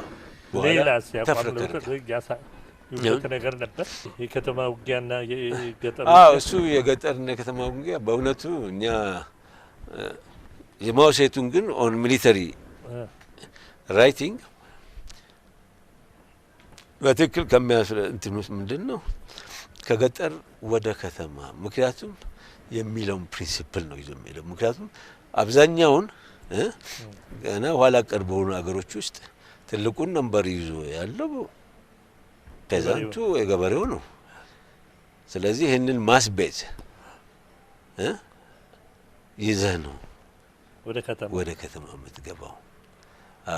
ሁለተኛ ደግሞ አንተ ከታጠቀና እንትን ካለ እንትን ውስጥ ምንም ሳይኖር ገና እየዘረፍክ በምታገኘው ነገር ገና ራስ ድርጅት ያልተጠናከረም የራስ በቂ የሆነ ሽጉጥና እንኳን እንትን የሌለ እንዴ ከታጠቀ ኃይል ጋር ይሄ በእውነቱ ትክክል አይደለም። ይሄ በእውነቱ በሚሊተሪም ፖይንት ኦፍ ቪው ብንወስደው ፖለቲካሊ ብንወስደው በተለያየ መንገድ ቢወሰድ በእውነቱ አድቬንቸር ነው።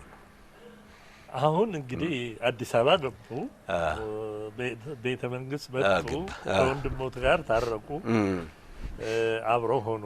ከዛ በኋላ ምንድን ነው ወደ ትምህርት ነው የሄዱት? ከዛ በቃ እዛ መጣ ያደረግ እንትን ፖለቲካ ትምህርት ቤት ለአንድ ወር ገባው። የካቲት 6 ገባው። በቃ አሁን እንደገና ወደ ፖለቲካው ዓለም እና በቃ ከዚህ በኋላ እኔም ወደ ውጭ መውጣት ሄጄ መማር ፈልጋለሁ አልኩኝ። ማትሪክ ወስደው ነበር የዛን ጊዜ? ብዙ ውጤት ነበረው? ደህና ነበር። ወዴት ሄዱ? ሶቪየት ህብረት። ምንድን ነው ሶቪየት ህብረት ስንሄድ ምንድን ነው አንድ ነገር በከፍተኛ ትምህርት አይደለም፣ በዚህ በፓርቲ እንትን ውስጥ ነው ሄድ ነው። ኢሰፓ ነው ኢሰፓኮ ነው በዛ ሰዓት እኛ ስንሄድ ኢሰፓኮ ተቋቋመ። ኢሰፓኮ ማለት ገና ድርጅቶች የተለያዩ ድርጅቶች እንትን ባሉበት ጊዜ ነው። የተሰባሰቡ ድርጅቶች ምንድነው አንድ የህዝብ ማደረጃ ነው ምናምን እንትን ፎርም የተደረገበትና አንዱ ድርጅት ከአንዱ ጋር እንኳን ፊልትሬት እያደረገ እየገባ አንዱን የመጠላለፍ ሁኔታዎች የነበሩ ገና ያልተረጋጋ ሁኔታዎች የነበሩበት ወቅት ነው። በዛ ነው እኛ የተነገረን የሲቪል ትምህርት እንደምንማር ነው። ነገር ግን ወስዶ የተማርኩበት ቦታ ዩክሬን ውስጥ ልቮቭ የምትባል ቦታ ነው። እዛ ያስገቡን 10 ነን አብረን ሄድ ነው።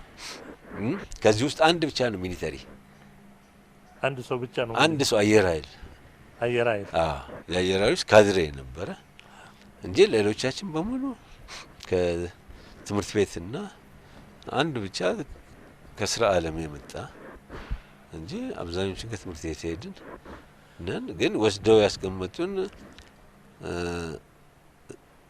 ዛህር ሚሊተሪ ፖለቲካል ኮሌጅ ሚሊተሪ ፖለቲካል ኮሌጅ ነው። ይሄ የሚሊተሪ ካድሮች ማሰልጠኛ ወታደራዊውንም ፖለቲካውንም ተጣምሮ ስልጠና የሚካሄድበትና ፕላስ ደግሞ ይሄ ኢንላይትመንት የሚባል ካልቸራል ኢንላይትመንት ማለት ምንድን ነው? በጦር ውስጥ ጦሩን ለማነቃቃት ይሄ ራሱ ካሜራ፣ ፎቶግራፍ እነዚህ ሁሉ የቀረጻ እንትኖች ትምህርት ይሰጣል።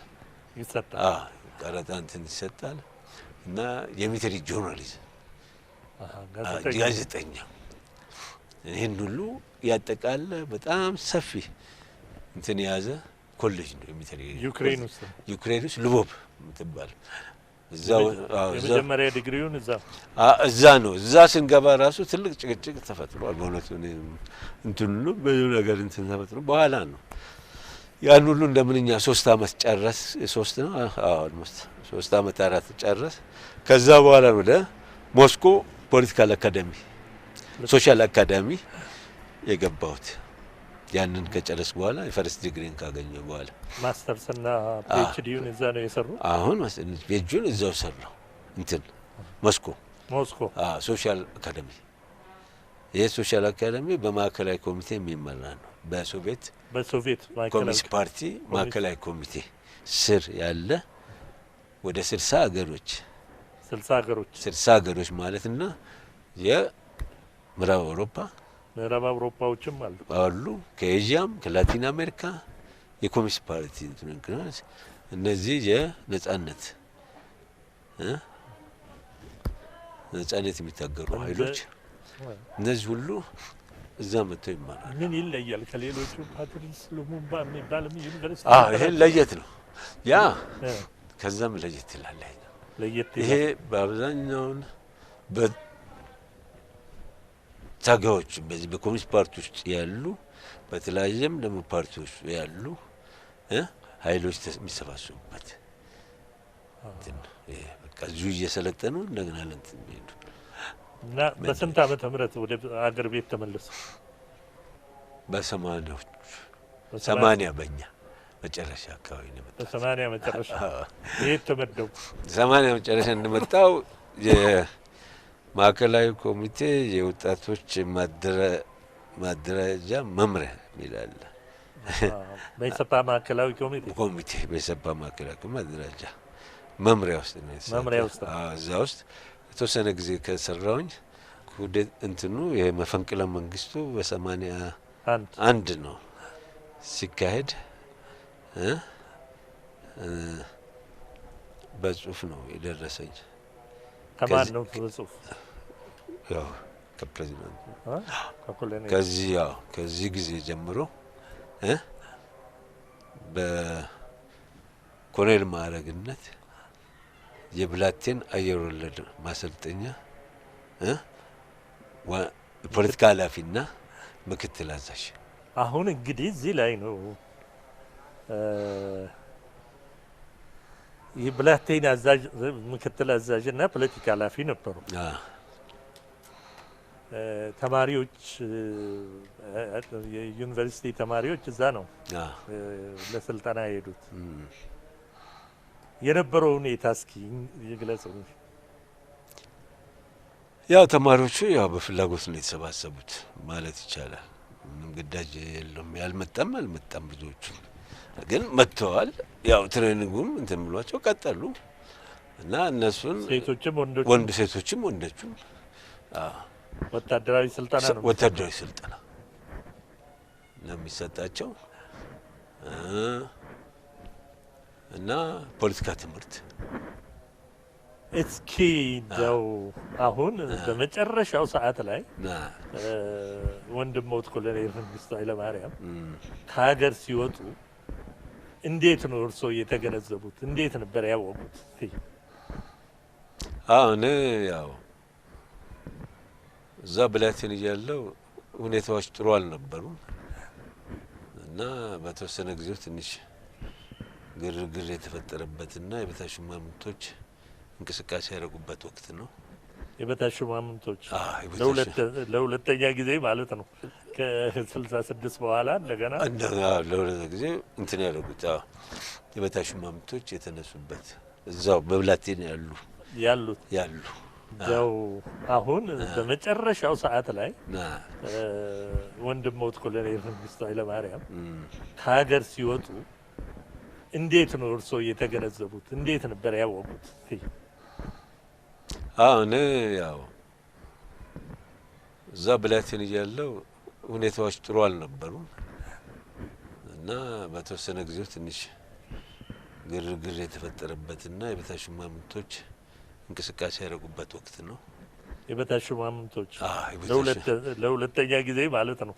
ከ66 በኋላ እንደገና ለሁለተኛ ጊዜ እንትን ያደረጉት የበታች ሹማምንቶች የተነሱበት እዛው በብላቴን ያሉ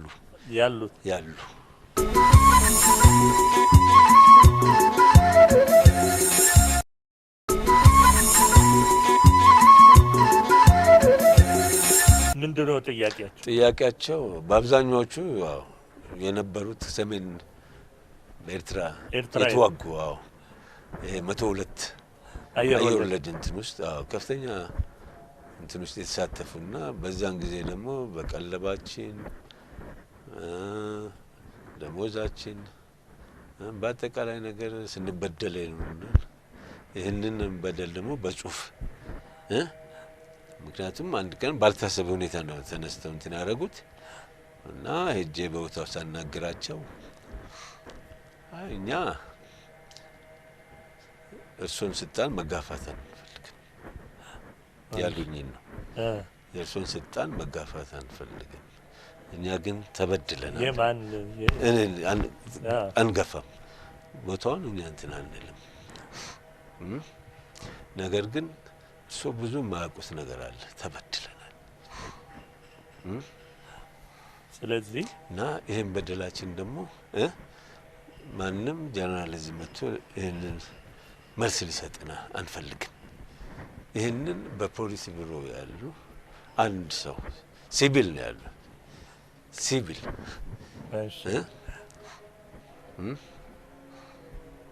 መጥቶ ይሄንን ጉዳያችን እኛ በጽሁፍ አዘጋጅተን እንሰጣለን ብለዋሉ። እናቀርባለን ብለው ሲሉ እንደ ድንገት የዛን ጊዜ መከላከያ ሚኒስትር አዲስ ተድላ እና የተወሰኑ እንትኖች እስከ ሐዋሳ መጥተው በእንትን ተገናኝቻቸዋለሁ እና ሁኔታውን ያለውን ተጨባጭ ሁኔታ ገለጽኩላቸው። ማንም ጀነራልም ምንም ምክንያቱም ዙሪያው ታጥሯል።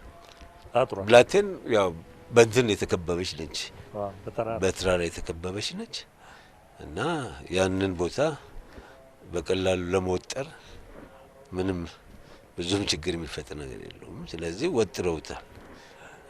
መሳሪያው ምናምን ነው ተወጥሯል። ስለዚህ ይሄ ሁኔታ አስረዳዋቸው። እናንተ ምንም ከዚህ ያው መልሶ የጠየቁት ጥያቄ ይሄ ነው ብዬ የጠየቱን ጥያቄ ነገርኳቸው። ያው ከተወሰነ ጊዜ በኋላ ማን ላኩልን? ተካቱሉ ተካቱሉ ተላኩ።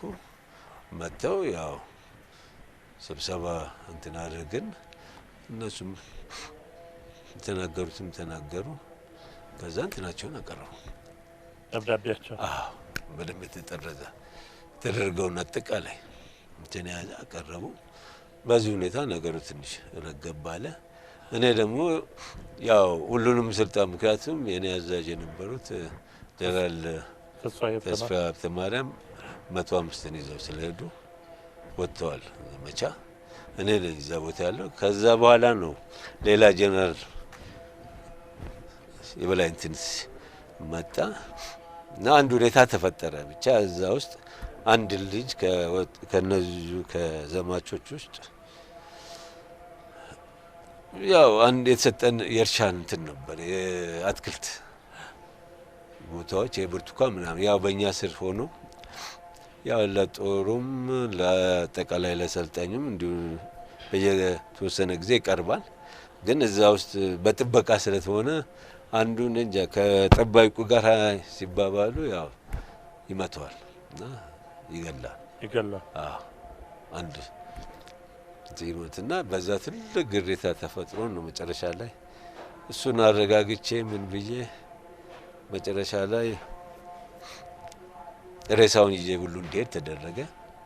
አዲስ አበባ አስመርምሬ ላኩኝ ውጤቱን። እኔ በዚህን ጊዜ ውስጥ ነው የዚህን ጊዜ በጣም እኔ ወደ 3-4 ከስቴሽን ውጭ ሆኛለሁ።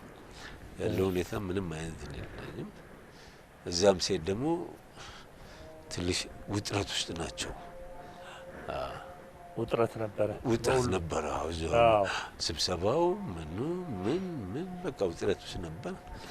እኔ 1 ሳምንት ነው የቀረሁት። ከ1 ሳምንት በኋላ ነው በቃ ተጠርጬ እንደተነገረኝ ያው ብላቴን ለጉብኝት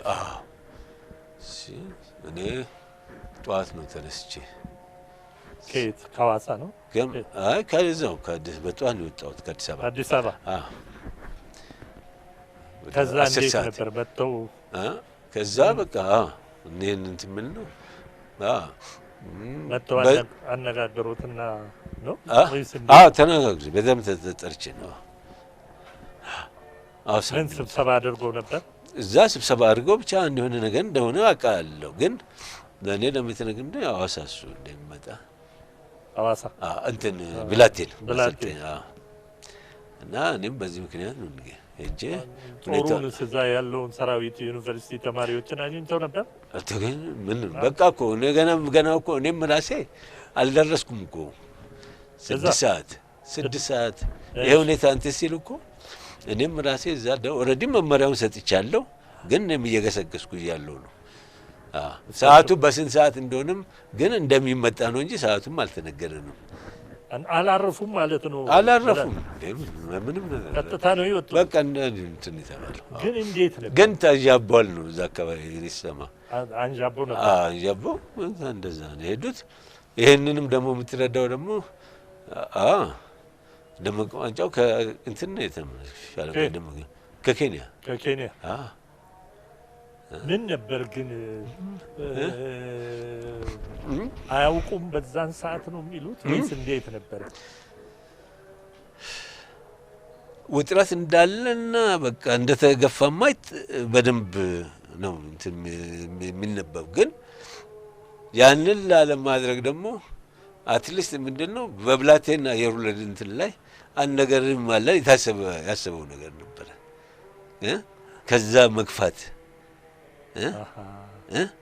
የታሰበ ነገር ነበር እንጂ እዛማ እንዳለቀ ነገር አዲስ አበባ ላይ ያለቀ ነገር ነው የሚመስለው። አዲስ አበባ ላይ ያለቀ ነገር ነው የሚመስለው እንዲሁ ሲታይ እንጂ አላማ አልነበራቸውም ብለው ነው እንጂ እኔ ወደዛ ሄዳል ብዬ በፍጹም እንትንም አልነበረኝም። ምክንያቱም ያ ቢሆን እኔም እኮ ተከትዬ ሄድ ነበር።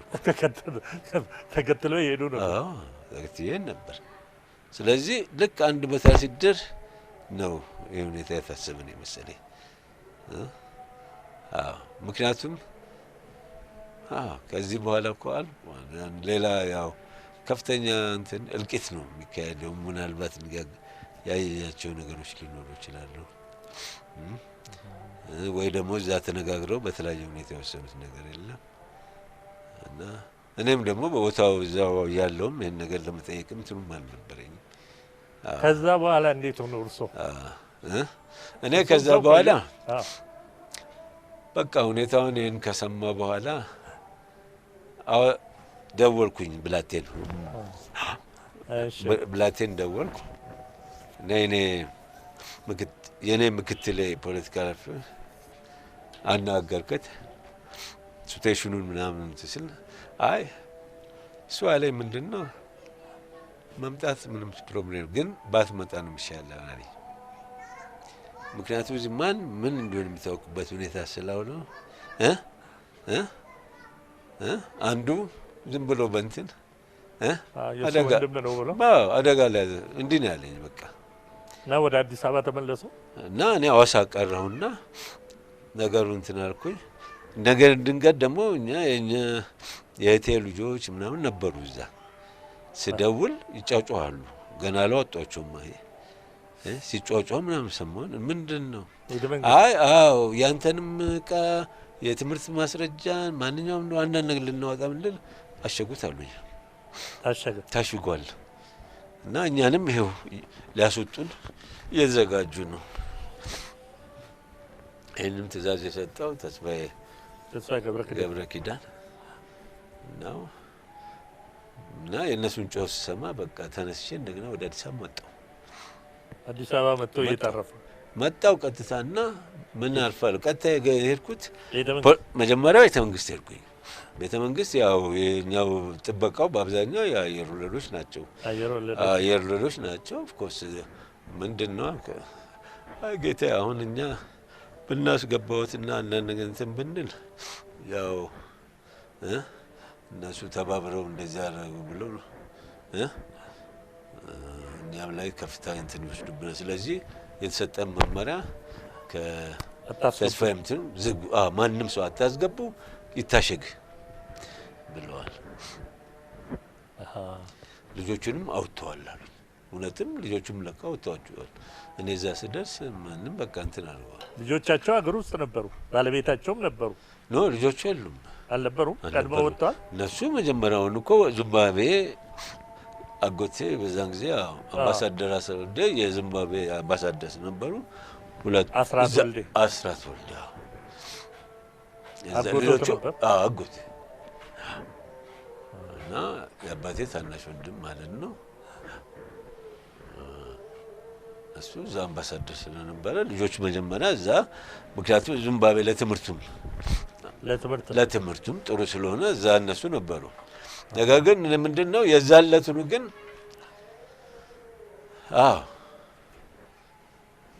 እሱም እዛ ነበረ አምባሳደር አስራት ወልደ ከዛ ነው ሄዶ ከዛ በኋላ እንዴት ሆኖ እርሱ እኔ ከዛ በኋላ ተመለስኩኝ። አናገርኳቸው እዚህ ፖለቲካል መምሪያ ኃላፊ ጀነራል ግርማል። እሺ ሁሉም በቃ በድንጋጤ ላይ ስለነበረ በቃ እኔ አሁን የራሴን ዲሲሽን መወሰን አለብኝ አልኩኝ። ትናንም አናገርኩት። ማነው ተስፋዬ ወልደስላሴ ነው። ቢሮ ገብቼ ተስፋዬ ወልደስላሴ ምንድን ነው እና እንግዲህ ሁኔታውን እንደምታው ነው መውጣት አይቻልም ተዘግቷል አለ። ወደ ውጪ አትወጣም፣ ማንም አይንቀሳቀስም። ይሄን ነገር ግን በዛን ሰዓት ተስፋዬ ወልደስላሴ ነበርም ሊመሩት። አሁን ተረክቧል እኮ 6 ቀን አይደለች? ተረክቧል እኮ በቃ አመራሩ እኮ እሱ 6። ምንድነው ጥያቄያቸው? በአብዛኛዎቹ የነበሩት ሰሜን በኤርትራ የተዋጉ ይሄ 102 አየር ወለድ እንትን ውስጥ ከፍተኛ እንትን ውስጥ የተሳተፉና በዛን ጊዜ ደግሞ በቀለባችን ደሞዛችን በአጠቃላይ ነገር ስንበደል ነው። ይህንን በደል ደግሞ በጽሁፍ ምክንያቱም አንድ ቀን ባልታሰበ ሁኔታ ነው ተነስተው እንትን ያደረጉት እና ሄጄ በቦታው ሳናግራቸው እኛ እርሶን ስልጣን መጋፋት አንፈልግም ያሉኝን ነው። የእርሶን ስልጣን መጋፋት አንፈልግም፣ እኛ ግን ተበድለናል። አንገፋም፣ ቦታውን እኛ እንትን አንልም። ነገር ግን እርሶ ብዙ የማያውቁት ነገር አለ፣ ተበድለናል። ስለዚህ እና ይሄን በደላችን ደግሞ ማንም ጀነራሊዝም መጥቶ ይሄንን መልስ ሊሰጥና አንፈልግም። ይሄንን በፖሊስ ቢሮ ያሉ አንድ ሰው ሲቪል ነው ያሉ ሲቪል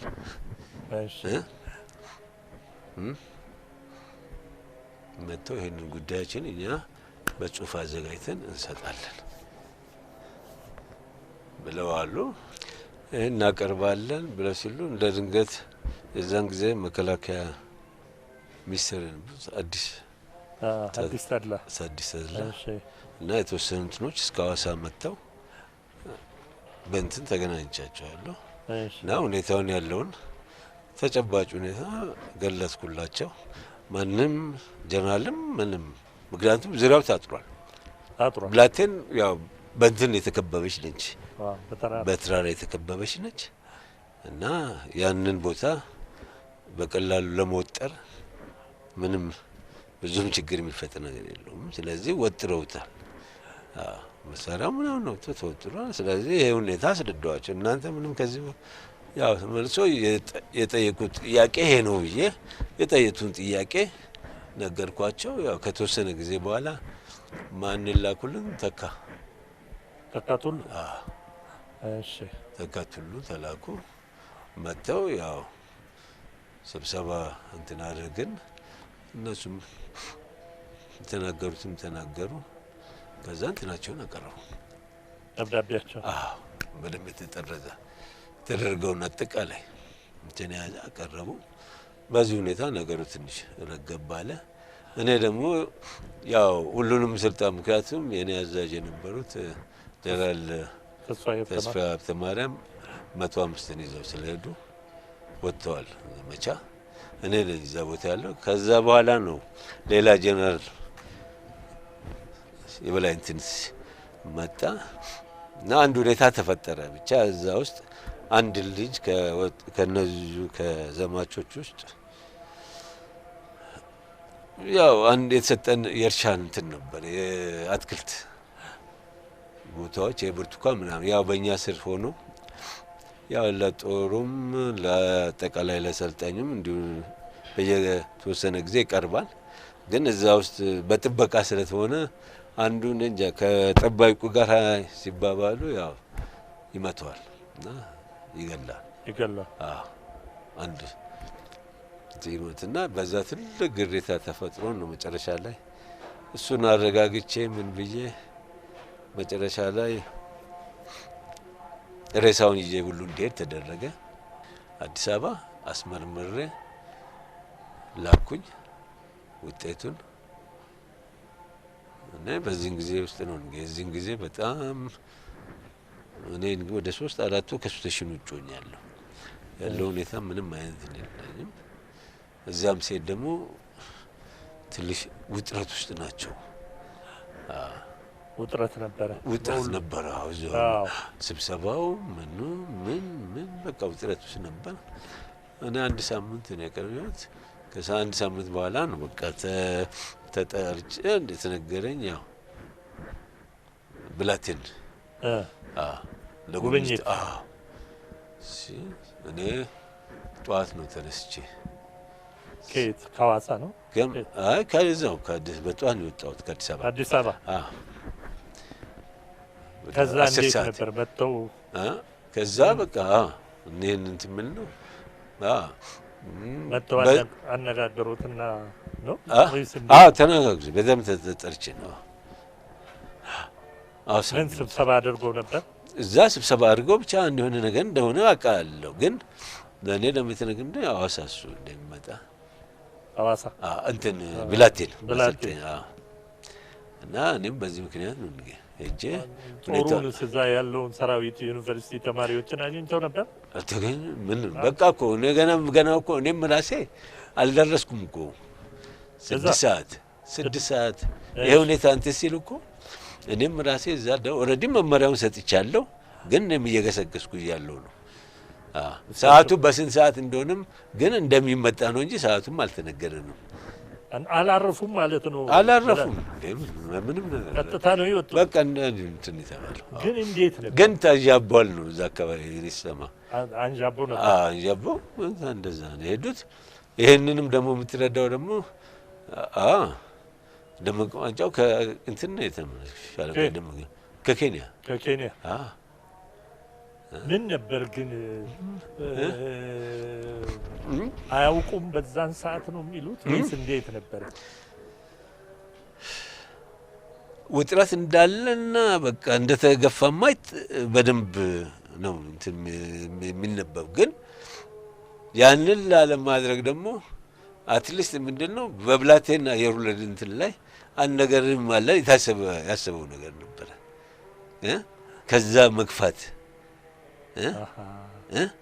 የታሰበ ነገር ነበር እንጂ እዛማ እንዳለቀ ነገር አዲስ አበባ ላይ ያለቀ ነገር ነው የሚመስለው። አዲስ አበባ ላይ ያለቀ ነገር ነው የሚመስለው እንጂ ሲታይ እንጂ አላማ አልነበራቸውም ብለው ነው እንጂ እኔ ወደዛ ሄዳል ብዬ በፍጹም እንትንም አልነበረኝም። ምክንያቱም ያ ቢሆን እኔም እኮ ተከትዬ ሄድ ነበር።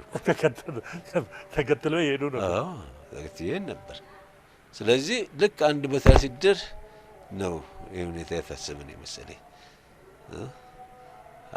ምክንያቱም ከዚህ በኋላ እኮ ሌላ ያው ከፍተኛ እንትን እልቂት ነው የሚካሄደው። ምናልባት ያያቸው ነገሮች ሊኖሩ ይችላሉ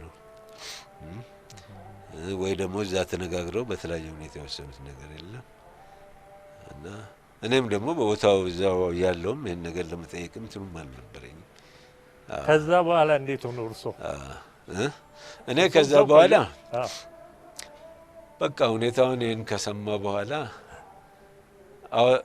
ደወልኩኝ ብላቴን ደወልኩ እና የኔ ምክትል ፖለቲካ አናገርኩት ሲቹዌሽኑን ምናምን ትስል እሱ አለኝ ምንድነው መምጣት ምንም ፕሮብሌም ግን ባትመጣ ነው የሚሻለው አለኝ። ምክንያቱም እዚህ ምን እንደሆነ የሚታወቅበት ሁኔታ ስላልሆነ አንዱ ዝም ብሎ በእንትን አደጋ ላይ እንዲህ ነው ያለኝ። በቃ እና ወደ አዲስ አበባ ተመለሱ እና እኔ ሐዋሳ ቀረሁና ነገሩ እንትን አልኩኝ። ነገር ድንገት ደግሞ የኛ የእህቴ ልጆች ምናምን ነበሩ እዛ። ስደውል ይጫጫዋሉ ገና አልወጣቸውም። ሲጫጫው ምናምን ሰማን። ምንድነው? ያንተንም ዕቃ የትምህርት ማስረጃ ማንኛውም ነው አንዳንድ ነገር ልናወጣ ምንድን አሸጉት አሉኝ። ታሽጓል እና እኛንም ይሄው ሊያስወጡን እየተዘጋጁ ነው። ይህንም ትእዛዝ የሰጠው ተስፋዬ ገብረ ኪዳን ነው እና የእነሱን ጮህ ስሰማ በቃ ተነስቼ እንደገና ወደ አዲስ አበባ መጣሁ። አዲስ አበባ መጥቶ እየታረፈ መጣሁ ቀጥታና ምን አልፋለሁ። ቀጥታ የሄድኩት መጀመሪያ ቤተ መንግስት ሄድኩኝ። ቤተ መንግስት ያው የኛው ጥበቃው በአብዛኛው የአየር ወለዶች ናቸው። አየር ወለዶች ናቸው። ኦፍ ኮርስ ምንድነው ጌታ አሁን እኛ ብናስገባውትና አንዳንድ ነገር እንትን ብንል ያው እነሱ ተባብረው እንደዚህ ያደረጉ ብሎ እኛም ላይ ከፍታ እንትን ይወስዱብናል። ስለዚህ የተሰጠን መመሪያ ከተስፋዬ እንትን ማንም ሰው አታስገቡ ይታሸግ ብለዋል። ልጆቹንም አውጥተዋል አሉኝ። እውነትም ልጆቹም ለካ አውጥተዋቸዋል። እኔ እዛ ስደርስ ማንም በቃ እንትን አልዋል። ልጆቻቸው አገር ውስጥ ነበሩ፣ ባለቤታቸውም ነበሩ። ልጆቹ የሉም አልነበሩም። ቀድሞ ወጥተዋል። እነሱ መጀመሪያውን እኮ ዚምባብዌ አጎቴ በዛን ጊዜ አምባሳደር አሰወልደ የዚምባብዌ አምባሳደር ነበሩ። ሁለት አስራት ወልዴ ልጆቹ አጎቴ እና የአባቴ ታናሽ ወንድም ማለት ነው። እሱ እዛ አምባሳደር ስለነበረ ልጆቹ መጀመሪያ እዛ ምክንያቱም ዚምባብዌ ለትምህርቱም ጥሩ ስለሆነ እዛ እነሱ ነበሩ። ነገር ግን ምንድነው የዛለቱን ግን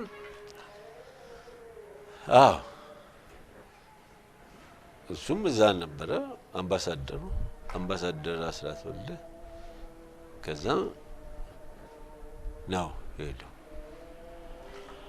ከዛ በኋላ እንዴት ሆኖ እርሱ? እኔ ከዛ በኋላ ተመለስኩኝ። አናገርኳቸው እዚህ ፖለቲካል መምሪያ ኃላፊ ጀነራል ግርማን። ሁሉም በቃ በድንጋጤ ላይ ስለነበረ በቃ እኔ አሁን የራሴን ዲሲሽን መወሰን አለብኝ አልኩኝ። እንትናንም አናገርኩት። ማነው? ተስፋዬ ወልደስላሴ ነው። ቢሮ ገብቼ ተስፋዬ ወልደስላሴ ምንድነው እና እንግዲህ ሁኔታውን እንደምታውቁ መውጣት አይቻም ተዘግቷል አለ። ወደ ውጭ አትወጣም፣ ማንም አይንቀሳቀስም። ይህን ነገር ግን በዛን ሰዓት ተስፋዬ ወልደ ስላሴ ነበርም ሊመሩት። አሁን ተረክቧል እኮ 6 ቀን አይደለች? ተረክብ እኮ በቃ አመራሩ እኮ እሱ ነው። 6 ቀኗን አመራሩ እና ጦሩም መሳሪያውን እንደያዘ እንዲመለስ እንዲገባ ሁሉም መመሪያ በዚህ 6 ቀን ውስጥ እኮ የተሰጡ እነዚህ ናቸው መመሪያዎች። ከዛ በኋላ ኢህአዴግ ከገባ በኋላ እኔ ኢህአዴግ ከመግባቱ በፊት ምንድነው ሄድኩኝ፣ ያው አባት ጋር ሁኔታውን እንትን አልኳቸው። ከዛ በኋላ ያለኝ እድል እንደገና መሞከር ነው ብዬ የነበሩ ልጆች ነበሩ። 5 አጃቢዎች አሉኝ እና መኪናም አለን። ልጆቹ አልተለዩኝም እስከ መጨረሻው አልተለዩኝም። እና እንደገና ሙከራ ማድረግ አለብን አሉኝ እና ለመውጣት በዛው በኬንያ እንወጣለን እና የፈለገውን እንወስዳለን ብለን ተነስተን ልክ አዋሳ ላይ ስንደርስ ነው እንደገና ኦልሬዲ ከቁጥጥር ወጥቷል ጦሩ። የዛን ጊዜ እኔ አንድ ማቀሻ አለቃ ነው ጌታዬ፣ ከዚህ በኋላ ከተንቀሳቀስክ ያው እናንተም ተታኩሳችሁ ህይወት ማጣት ነውና ግድ የለም ለኔ ልብህ ተመለስ አለኝ። እነ ጌታቸው ሽበሺን ምናምን ለኔ የዛን ጊዜ ነው እዛ እነሱ ይሄን ድርጊት ከማድረጋቸው እኔ ሲመልሱኝ እኔን ሲመልሱኝ እኔ እየተመለሱ ያሉት 2 ላንድ ክሩዘሮች ሲመጡ ያለው ነሲቡ ታዬ ጀነራል ግርማ ሲመጡ እኔ ወደ አዲስ አበባ ሲሄድ እነሱ ሲገቡና እኔ አዲስ አበባ ገብቼ ጀነራል ግርማ ቆስለው ነሲቡ እዛ ተመተው እንትና ጀነራል ጌታቸው ደግሞ ሐይቅ ውስጥ ይሄን ነገር እዛው ተመልከ እኔ እዛው ባለው እኔን መልሰውኝ ከዛ በኋላ እጅ ሰጡ። ከዛ በኋላ እጅ አልሰጠውም። ከዛ በኋላ ያ አባቴ መኖሪያ ቤት ሄድኩኝ አባቶ ጋር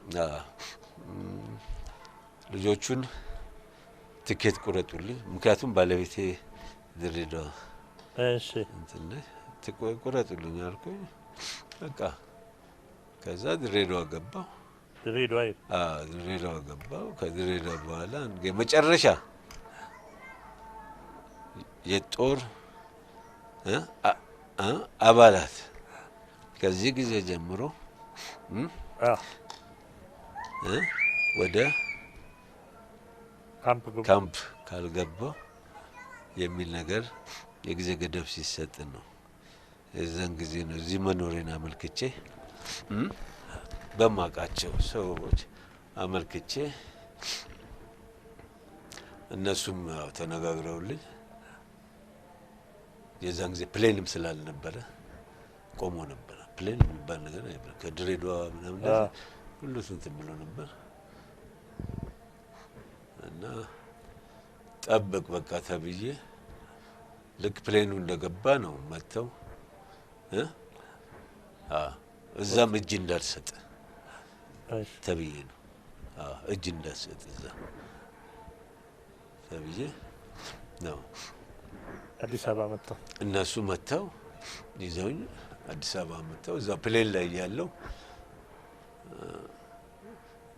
የሚሻለው ላንተ የፖለቲካ ትምህርት ቤት 66 ባለስልጣኖች ያሉበት ቦታ ብትቆይ ነው የሚሻለው ብለው ይመክረውኝ እዛ ወስደው ነው ያስገቡኝ። እንመርቃቸው ብለን ያዘልቃቸው